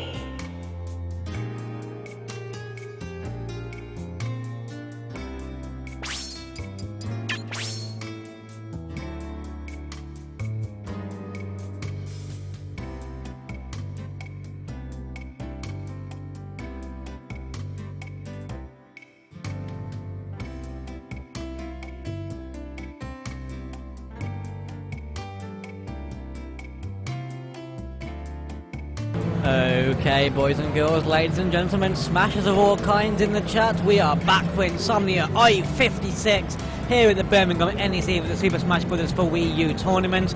We are currently about to watch Ravage C versus Cool Ears for the third place playoff. This is a single elimination bracket, so a playoff is required to determine third place. Let's see how this goes. Hawks is creeping in the background there. So we have Samus versus Ryu, and I mean, while Samus is not amazing and doesn't really have any positive matchups, this is one which is one of the fairly easy ones for her because she can just zone out of Ryu and there's not much you can do outside of focus punch to really get in there and actually, you know, get the Ryu things going. That said, while she is floaty, she is fairly heavy. That weird combination will allow for that chicken wing combo that Ravage is very fond of to actually work out and see what you can get done with it, if anything at all. Okay, right now what we have now, of course, these players right now are just playing for that third place, so the loser of this game isn't in the money while the winner is. So this is quite an important game for both of these players. Oh, just missing that, of course, the lead on the get-up there. Quite unfortunate. And the percent lead is with Ravage C on Ryu right now, but of course Cool Ears does have these zoning tools and the capability to keep Samus away, but gets in with that frame one. Sure, you can do some work. Of course, you just saw him kill Hawks on his Always Fear ledge trap with that frame one. Sure, you can. Oh, and the dare to get the spike off stage. I rarely see Ravage hit that. It's not actually something he even goes for very often, but he did make it work that time in 60%. I mean, he's not getting kill percent for Samus, really. She's fairly weak when it comes to those kind of kills. He's going for that up tilt. There it is. There's the chicken wing combo. But Cooley has smashed the eye again, getting out of that nicely, of course, showing an understanding of what he needs to do there. Good smash the eye by Cooley. And that's interesting. That's something people usually don't work out on the first time getting caught, which tells me that Cooley has played Ravage at some point today. I don't know when, but I know he has, because there's no way he figured that out the first time. And if he did, then he's a really smart player and deserves more than third place, that's for sure. Okay, he's doing that there to get back to the stage. And only 40% worth of extra credit tacked on right now. Let's see, of course, what Ryu can do in order to tap on more of that before Samus does head us up. He is sort of approaching that sort of kill percent now. And especially as Samus starts to build up that raise, which is going to start happening at around 40 to 50%, it's going to start becoming more deadly. He's going to be able to kill Ryu a lot easier. So we want to see, oh wow, focus punching, wow. Okay, he focused the missile and punched the charge shot. He's blocking out both of those projectiles, of course, with one focus point to get the throw. And the percent's nearly even with him being a stock up though. And of course, no punish on the get up there, unfortunately. But does get the shield on the F smash into the first frame, sure, you can for a fairly rapid 2-stock, less than 2 minutes really. So, a nice quick game going to Ravage on Ryu there. It's a fairly difficult matchup, one that you need to learn. And I've said it before, I've said it again, Cool Ears might as well be sponsored by Greg's at this point, because he has all of those roles. Okay. Looks like they're just kind of laughing about that game now. What? Best of 5? Okay, this is best of 5, guys. Of course, we are very ahead of schedule. We usually anticipate finishing around 5:30, and we are about an hour beforehand, so we are going best of 5 for both the third place playoff and the grand finals. Okay. So you can see Cool Ears thinking about his stages here. If I'm Cool Ears, Battlefield Dreamland are my bounds. Smash DI isn't DI with the C-stick, no. In Melee it's DI with C-stick, but in Smash 4 it's simply smashing the controller in the direction of the DI multiple times to really force that DI away further. Smash DI with the C-stick is a Melee mechanic, but not Smash 4. Going for that up tilt once again.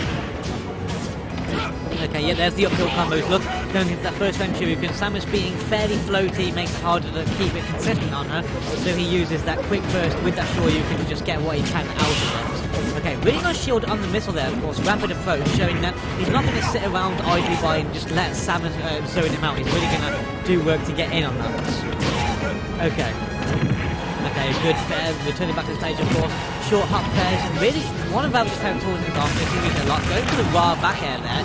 not quite getting it, but it would have been a big hit that might have even actually killed.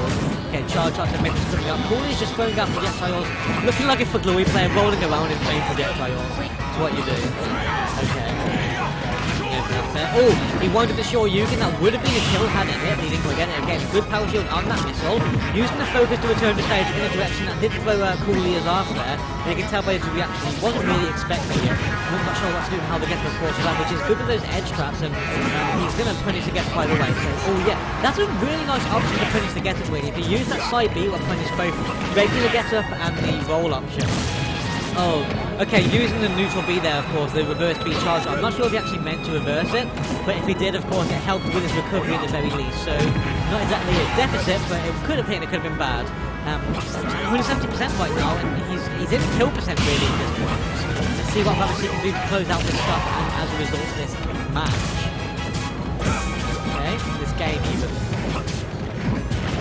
Oh, there we go, there's a never change the stage. 180% kill percent for basically everything right now. Caught by the red fireball and retreating back down. 5% damage, everything makes a difference. The charge shot not really connecting, of course, that can kill at 6%. And this is an uphill struggle, but oh yeah, good fair.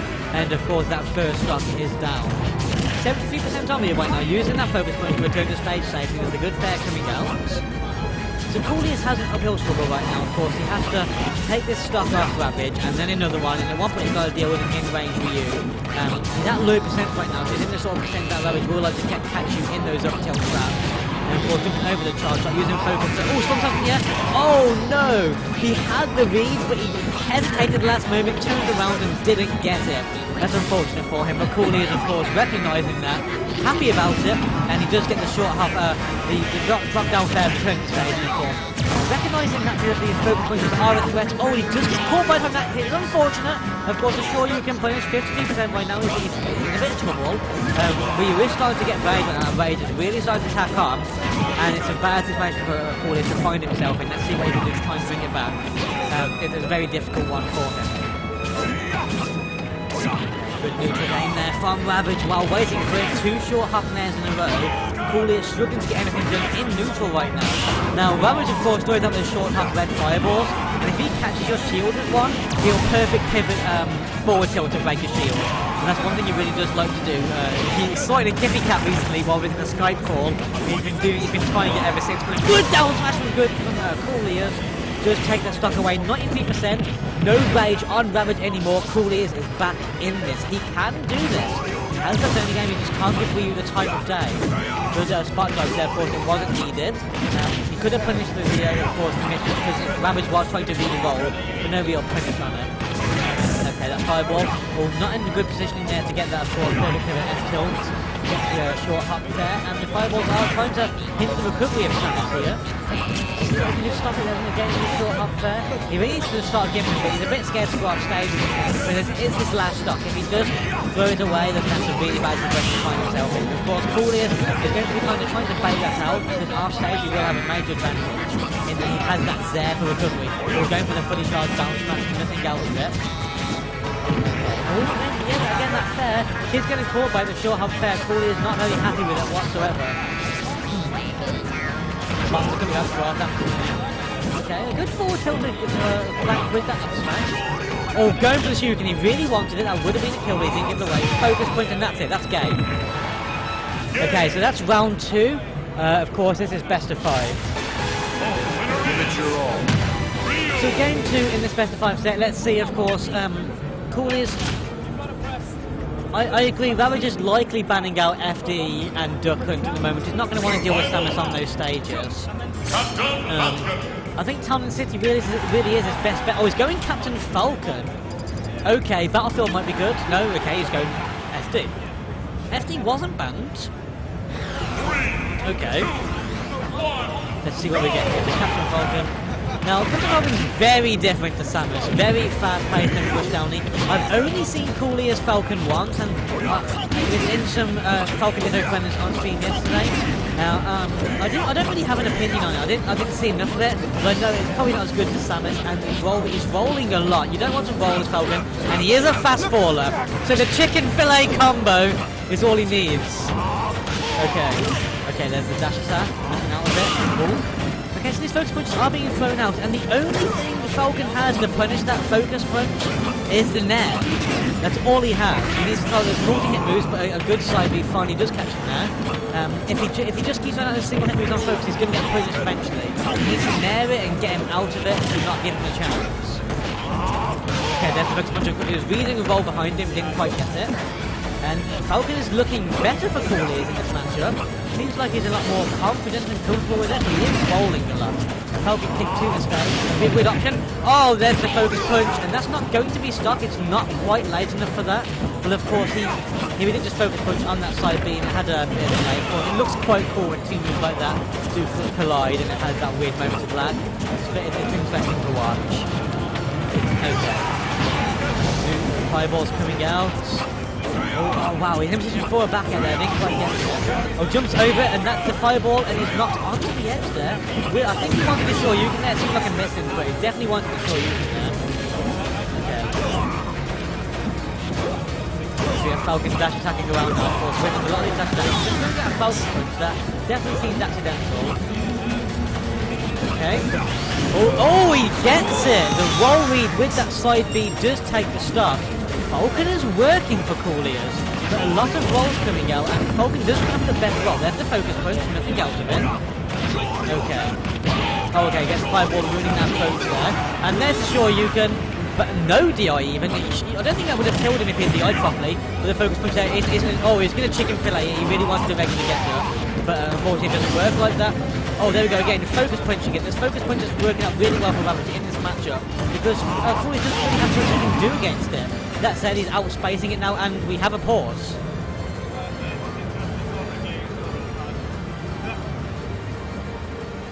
What happened there? Rope break, 5 seconds, play. What happened? Oh, okay. One of the spectators of this game just pulled Coolier's pad away from him, so he didn't actually have his control. It was pulled out of his hands by a spectator. That's interesting. Okay. Either way, we are back in this game now, and there's a lot of rolls going on still. Okay, there we go. And there's a chicken fillet. Yeah, he's a bit too high potential to keep working now. And there it goes again. He's going to do the Shoryuken. Not quite the stock, but he is getting a lot of these focus punches, and Cooliers isn't doing much anymore to really work around that and giving it away for free. If he's giving it away for free, Ravage is going to keep doing it. One more focus punch, and that would be game. Ravage taking 3rd place. Oh, that was an unfortunate positioning for Cooliers to be in. But of course, luckily for him, Ravage did decide to take the option of popping out of that focus punch and seeing what he can do back on the ground. This neutral game is a weird one. Of course, you don't see Falcons play like this very often. Short hop fair catchment out of the bad approach. And Falcon is looking a bit nervous, but he does get the side B, and that is game 3 going to Cooliers here. So he has to take 2 more to win this. He's got to win 3 in a row. If Ravage said no, mate, you've got to stop. Okay. Nice going, draw sheet. It doesn't have to be, it's universally accepted. Okay.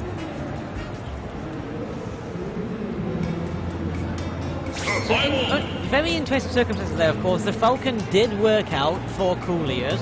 Very unconventional style of play on that Falcon, but it worked out for him, and we'll see, of course, if it does work out going into Game 4 of this best of 5 sets. Cooliers has to win 2 more games in a row, and Ravage is a player that adapts. Will it continue to work out for him?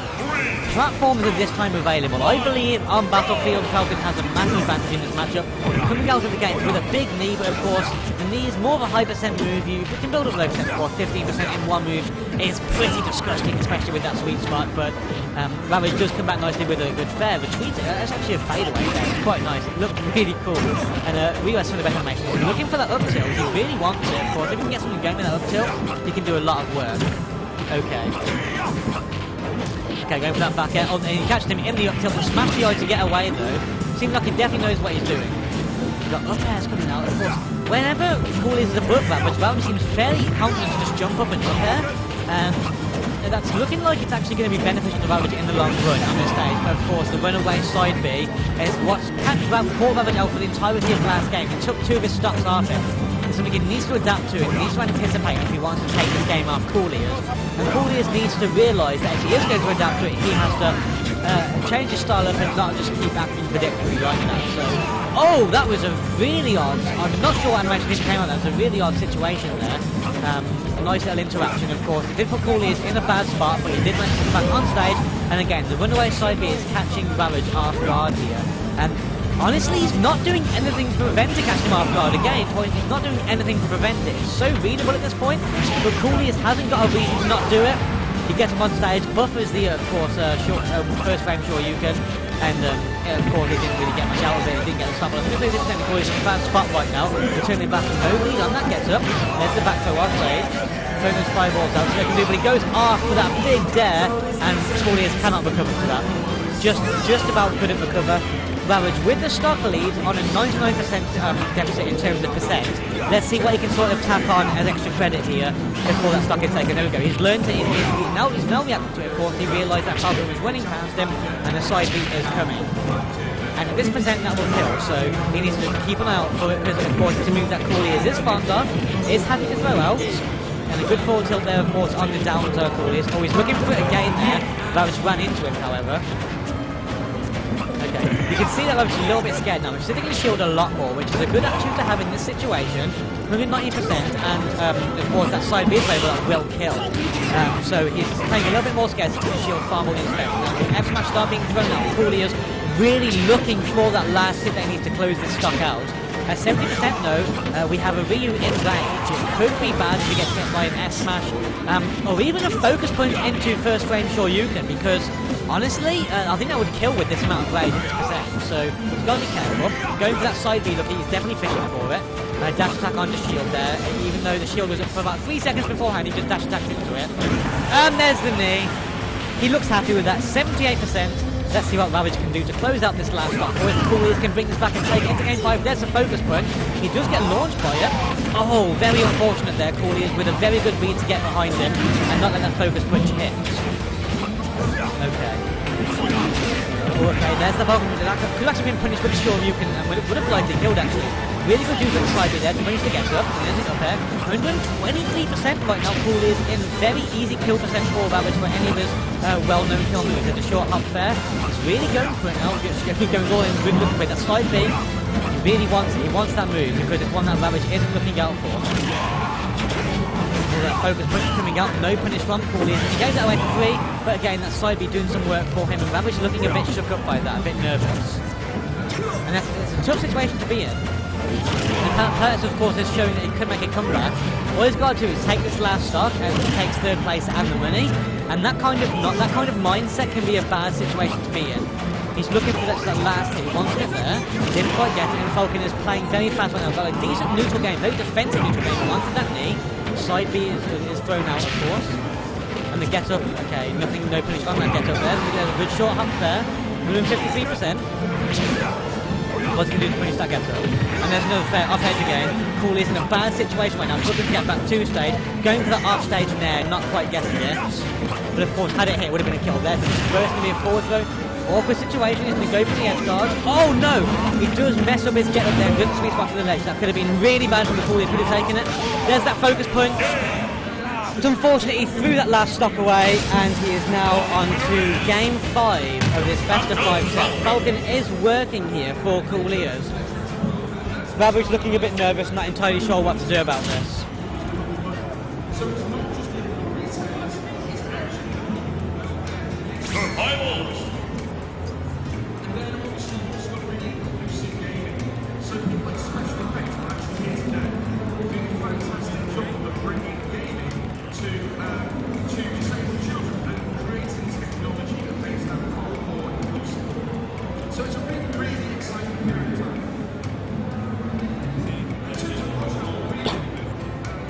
Okay.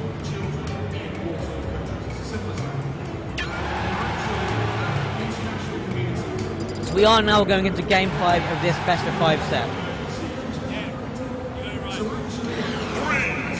Captain Falcon once again interview. This time going to town in the city. Starting off with a taunt from Cooliers there. And this is game 5. The winner, the person who takes this game, goes away with money. whoever loses this game doesn't. So this is it's a tough situation to be in. And Ravage is looking a little bit nervous. Cooley seems to be a little bit more confident that Falcon is working out for him. Samus really didn't, so I can see why he took this pick. I was a bit unsure at first, but he's obviously making it work. And Ravage needs to adapt to this very unorthodox style of Captain Falcon play.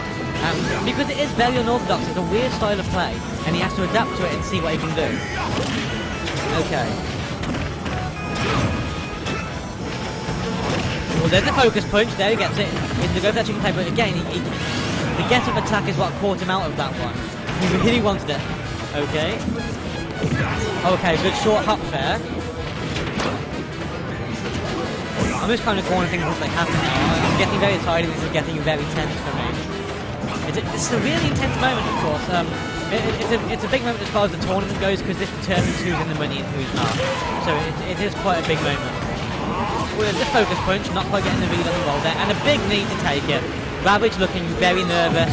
Looking like this, honestly, mentally, he already seems beaten. It's looking like it could already be game for Cool Ears at this point.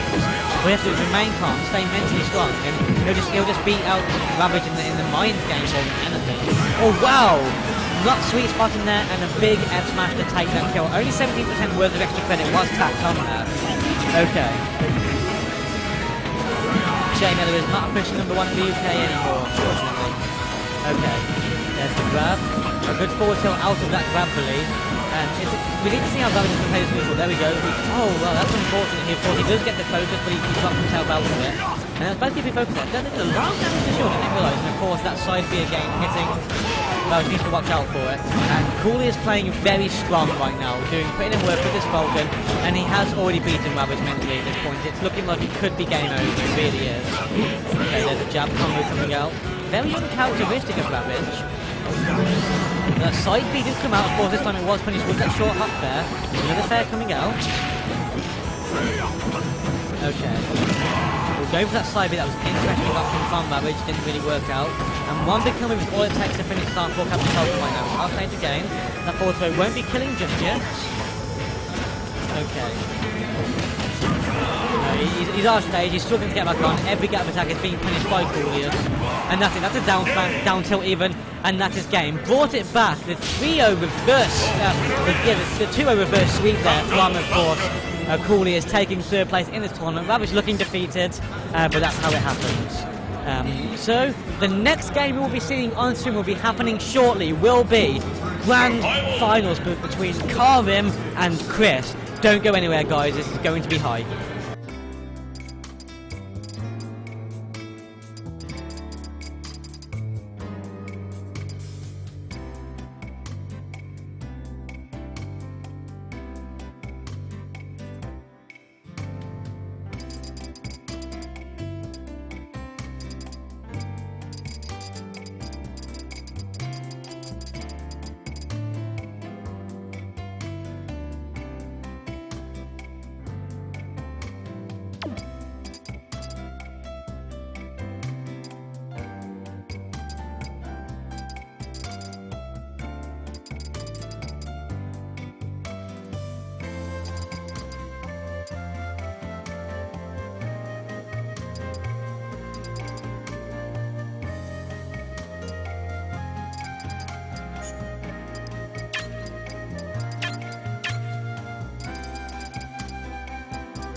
Okay, and we are now going into grand finals, a best of 5 set. There is no losers bracket in this tournament, so quite simply, whoever takes 3 games first is the winner. We have Karim on the top screen, Chris on the bottom. Chris took 2nd place yesterday's tournament, we've been grand finals for 2 days in a row. Karim, on the other hand, this is his first tournament as far as I'm aware. I think he only really plays online, and he's been putting in work with both his Sheik and his Sonic today. However, he is deciding to go Mario in this game, which is very interesting. Okay, so that's where they decided to go. Chris actually explaining the stage selection choices to Karim. While he is very fundamentally strong, of course he does have a great neutral game, especially on his Sonic. knowledge of advanced tech such as things like, of course, DI and things like that are really lacking, and that's something he can learn as he goes on. And we're going into game 1 here of Karim versus Chris, Link versus Mario. And this matchup is entirely 100% dependent on how Karim decides to use that side B. If he doesn't use it very well at all, then Chris will be able to zone him out quite easily and use those projectiles to his advantage. On the other hand, if he does use it effectively, those projectiles will become rather useless, and it really will ruin his game. Okay. So a good grab there coming in, going a good up till 15%, but the percent lead is with Chris right now. The up smash punished with the grab, here's a down tilt combo now. Link is fairly heavy, so those are going to be happening until there's mid-percent. And a big F smash catching the landing, and the percent lead is now with Mario. Took that fairly quickly, transform there. Okay. Throwing out that Boomerang, of course, trying to get something done with that, and the Boomerang does help with that combo there. Now, Karim has been very hyped for the majority of today, of course. He notable for knocking out yesterday's champion, Hawks' Rippin. He knocked him out with his Sheik, followed by Sonic. So, he grabs the bomb, using that dodge. No punish. He was going to dash attack that free-fall punish, but the bomb that he grabbed previously actually saved him from that and knocked him out of the dash attack hitbox. That was very interesting interaction there. Quite an odd one. Oh wow, but punishing the dare with a solid sweet spot F smash, and the first stock does go to Karim here. Karim the Destroyer. Okay, down there, taking that top left and taking that bubble damage. And a forward tilt, he's off stage. Will he get back? Of course, well, reduces that. Oh, okay. Knocked off the stage, but of course, it was a weird angle, so he did manage to survive it. There's the down throw. It air dodges that up air very nicely. What are we going to get from this? Nice shield, attack shield there, got a shield grab out of it. Could have been a down throw to the up tilt, didn't quite get there. Oh, unfortunately, the bomb really messed him up there in his positioning.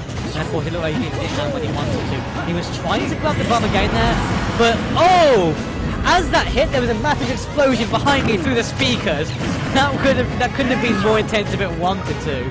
Okay, 20% worth of extra credit tacked on by Karim. He's doing a fantastic job of air dodging to grab these bombs. He's not making it free for Chris whatsoever, which is quite a shock to see. Okay, short hop now. Okay, Chris looking a bit shaken up right now, of course. When you're sat next to someone who's only 11 years old and they're playing very well, it puts a lot of pressure on your shoulders because it sounds bad, but nobody wants to lose to a kid, right? And while the kid might be fundamentally very strong, people have pride, and you guys could probably hear like machine guns behind me or something. This is not Smash Brothers. I don't know what's going on behind me. What is that? Are we being shot up? What? Jesus Christ. I'm so sorry, guys. Okay, so we have a Link on 100. I look away for one moment, and I come back to Link being in kill percent for Karim right now. One S-Max is all he is using that Boomerang to, of course, get that grab. Oh, wow, the extended hitbox, of course, of that... what's it called? The delay hitbox? The continuous hitbox of that up air. Just, of course, and he rolls behind, punishes that F-tilt with an up smash, and taking it very close. Wow. Okay, so Karim taking that first game. Karim, of course, is the young player that you're seeing on your top webcam at the moment. Because looking a bit shaken up, but you can't do anything but laugh at that, really. Let's see, of course, what will happen here. He's going to stick with Link and Sheik. Now, we saw Karim Sheik on stream earlier today, and it was something special. He was using fair forward tilt and up tilt strings very nicely, and then finishing off with your standard, of course, Sheik kill setups with the forward throws and bouncing fishes. So of course he has very good fundamental knowledge of this character, and against Link, who is quite a heavy character, he can probably get a lot of work done. Okay. We are now going into game 2 of this best of 5 set of day 2 of the Insomnia 56 tournament here at the NEC in Birmingham for our day 2 tournament.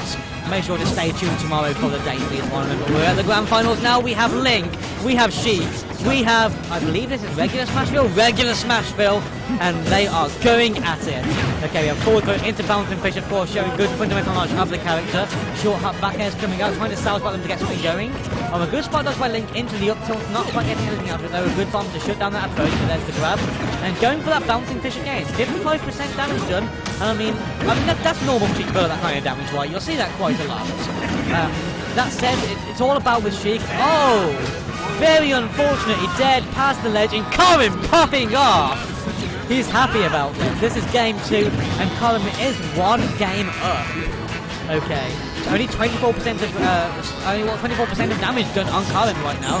And he's got 8% of extra credit built up. And of course we'll see if Chris can do anything to bring this back or if he's just fighting an uphill battle. But it's like I was saying, when you're standing next to a young person playing and they're playing very well, all that's going through your mind really is I don't want to lose to a kid. And it's enough to shake you up, it's enough to give you these nerves that are... it's an interesting thing that's difficult to deal with. Going for those fares, of course, no punish on the whiff there, unfortunately. But there's the forward throw into the bouncing fish, 36%. And of course, playing back off stage, that double jump was gone. So, interesting edge guard opportunity there for him. It was taken, but the last hit of the up smash does connect. Between stage, he's so confident right now and getting very aggressive that when he's falling into Link, who has that up smash. That shows confidence in short hop back airs, no sour spot on it though. And of course, the boomerang there kind of just messing with the combo a little bit. Okay, interesting. Oh, going for that fully charged smash, not getting anything out of it. The up smash from Link coming out. And he really wanted that kill, and again, oh, has he done it again? Oh, we take those! We take those! Game 2 has gone to Karim. It's not over yet. We have 3 more games. 3 more potential games. Chris can get the reverse sweep. We've already seen it once today. Or will Karim take his first tournament? Okay. We have Sheik going back into Lincoln and going back to Smashville for that salty run back. Okay. Someone's asking for the bracket. Get the bracket in chat really quick. Okay. Okay, so Karim is showing off his Sonic now. His Sonic is had a very good... Oh no, he's going back to Sheik. Okay, he's going back to Sheik. Wow, 60 viewers for this. It's incredible. Has anybody tweeted this out yet? Has anyone tweeted this out? I need to tweet this out.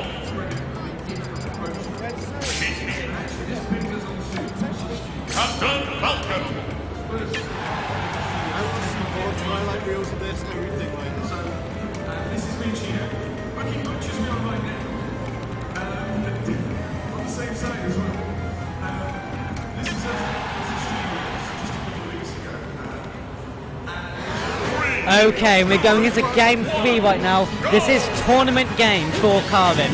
We have Captain Falcon going into Sheik. Now, it looks like Chris is definitely...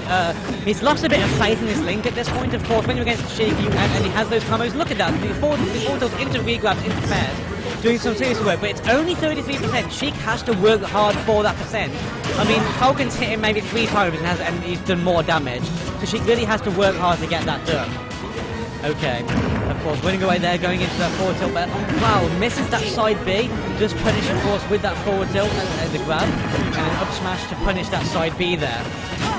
Oh, whiffing the up smash there, of course, he was looking for it, but there it is that time, sweet spotted, and Chris is looking very shaken up right now. Usually a very calm looking player, but you can visibly see he's getting kind of nervous at the moment. There's the grab, 106%, and he gets it! He gets the Ho combo, getting the up B, reading the air dodge, and there's the first stock gone. This is tournament stock right now for Chris. If he goes into that blast zone one more time, he goes home with 2nd place, having been beaten by 11-year-old Savage Karim. Oh, that's unfortunate. You hate to see that happen. The stop and drop, the stock reset at 0%. Let's see how this goes, of course. Sheik is a fast faller. The down throws into the up airs can happen. Okay. Okay, there's the forward when this is Sheik, and we are on Smashville right now. Sheik can do crazy things on Smashville, using that platform at the edge of the stage just to get those early kills with Fountain Fish, with air smashes, with bears. Or the pocket kick was shielded, the forward smash gets thrown out. Okay. Very strong little gameplay now. He's getting these grabs whenever he wants to. More fares, denying Chris to stay. Going back that grenade to, of course, try and cover that edge. And a short hop there. And there's the grab. There's the down throw. He's going to go for the up B. Not going to get it. A bit too low percent for that to really work out all too well. And there's the grab again, there's the down throw, he's going to go for it. No, he's going to wait for Falcon Slam and punish that with a sweet spotted diving cutter. And the Dare coming back to stage, of course, he just gets spiked back down to the stage, in a good position, and 63% right now. It's coming to the point where Falcon can probably clear out this stock if he gets a good kill move. Using, of course, the cool ears side B out here. Oh, nearly missing the ledge grab there. Having trouble getting back to stage right now, Carvin. A little bit, it looks like he's getting a bit struggle, and he does land the up B, goes to that blast and taking bubble damage, but not quite dying yet. Falcon kicking back to stage, landing on that moving platform of Smash Field jab combo, 94%. Will he take the stock? Oh! And he gets the up B! The tournament goes to Carvin, the 11-year-old Savage, taking first place and £150 in the Insomnia 56 free-to-play Smash Brothers tournament. Let's go! 3-0. Chris taking second place for the second day in a row. I mean, what more can be said about that? What more can be said? That was incredible. Good sheet play. Really just showing dominance there. It really was. Wow. What is there left to say? He just won. That's it. He won. What's there left to say? 60 people saw that. You only see that Insomnia, boys and girls. You only see that at Insomnia. Okay. Get hype for Carlin. This is Carlin the Destroyer, boys. And this time we don't have Korean DJ behind the screen playing for him. We don't. Yeah, I mean, a kid winning £150, that's a lot of money when you're that age, and he's just taking that away. He could go out and buy another Wii U with that money. It's in Mexico. Is this in Mexico? Yeah, it's looking like, yes, this is sure. Hey there, Harhex. That's a name that I recognise that name, Harhex. I can't remember how, but I do. Okay. And we have Chris sitting down. This is friendlies right now, so I'm just going to do a quick closer with some comments here. Thank you guys so much for watching this. This is only day 2 of Insomnia 56. We have one more tournament tomorrow on being Sunday. And we have one more bracket game. We're going to have about the same amount of entries we like to expect. Oh, Harhex, we did cast the event together at DB7. That's right, I remember you now. Anyway, so we have one more event tomorrow, of course, a whole new bracket starting off on Sunday, and that's it. So I'm sure this stream is powered by Electronic Dojo, who provided the stream setup. They provided half of the setups and every monitor for the tournament today. Snowspire, of course, were in charge of running the tournament, organising it and contacting with the venue. And I'm sure with Team SDB, I provided the other half of the setups, and I also provided commentary today. With that, if you could just... You're on the SD Boys Twitch channel right now. We're going to be doing a lot more things going into the new year, a lot more streams more regularly, and we're going to really try and get Super Smash Brothers in the Midlands off the ground. So hit that follow button and support us. Like us on Facebook, we would really appreciate that. And for now, I'm going to leave you watching casual players playing friendlies, and I'm not going to commentate them. Take care, guys. Survival! Troy!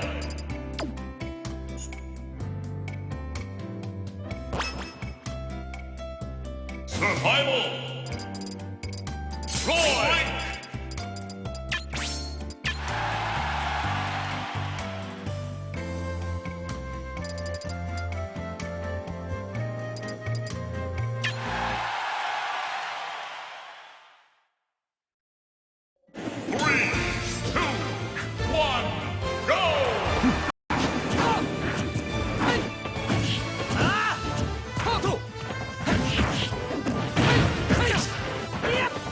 Yep.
Survival. Kirby.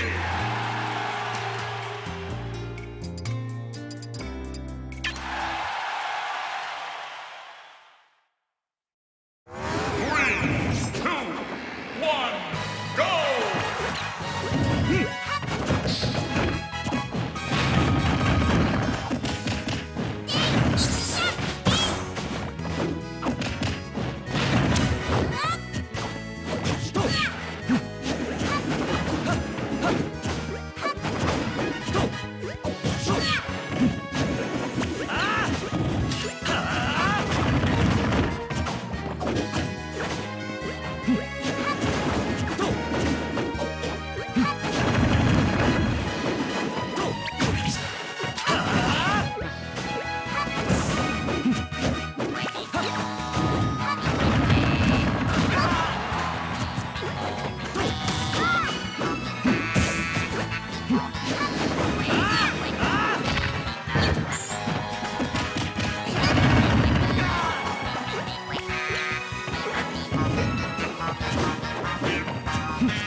Survival.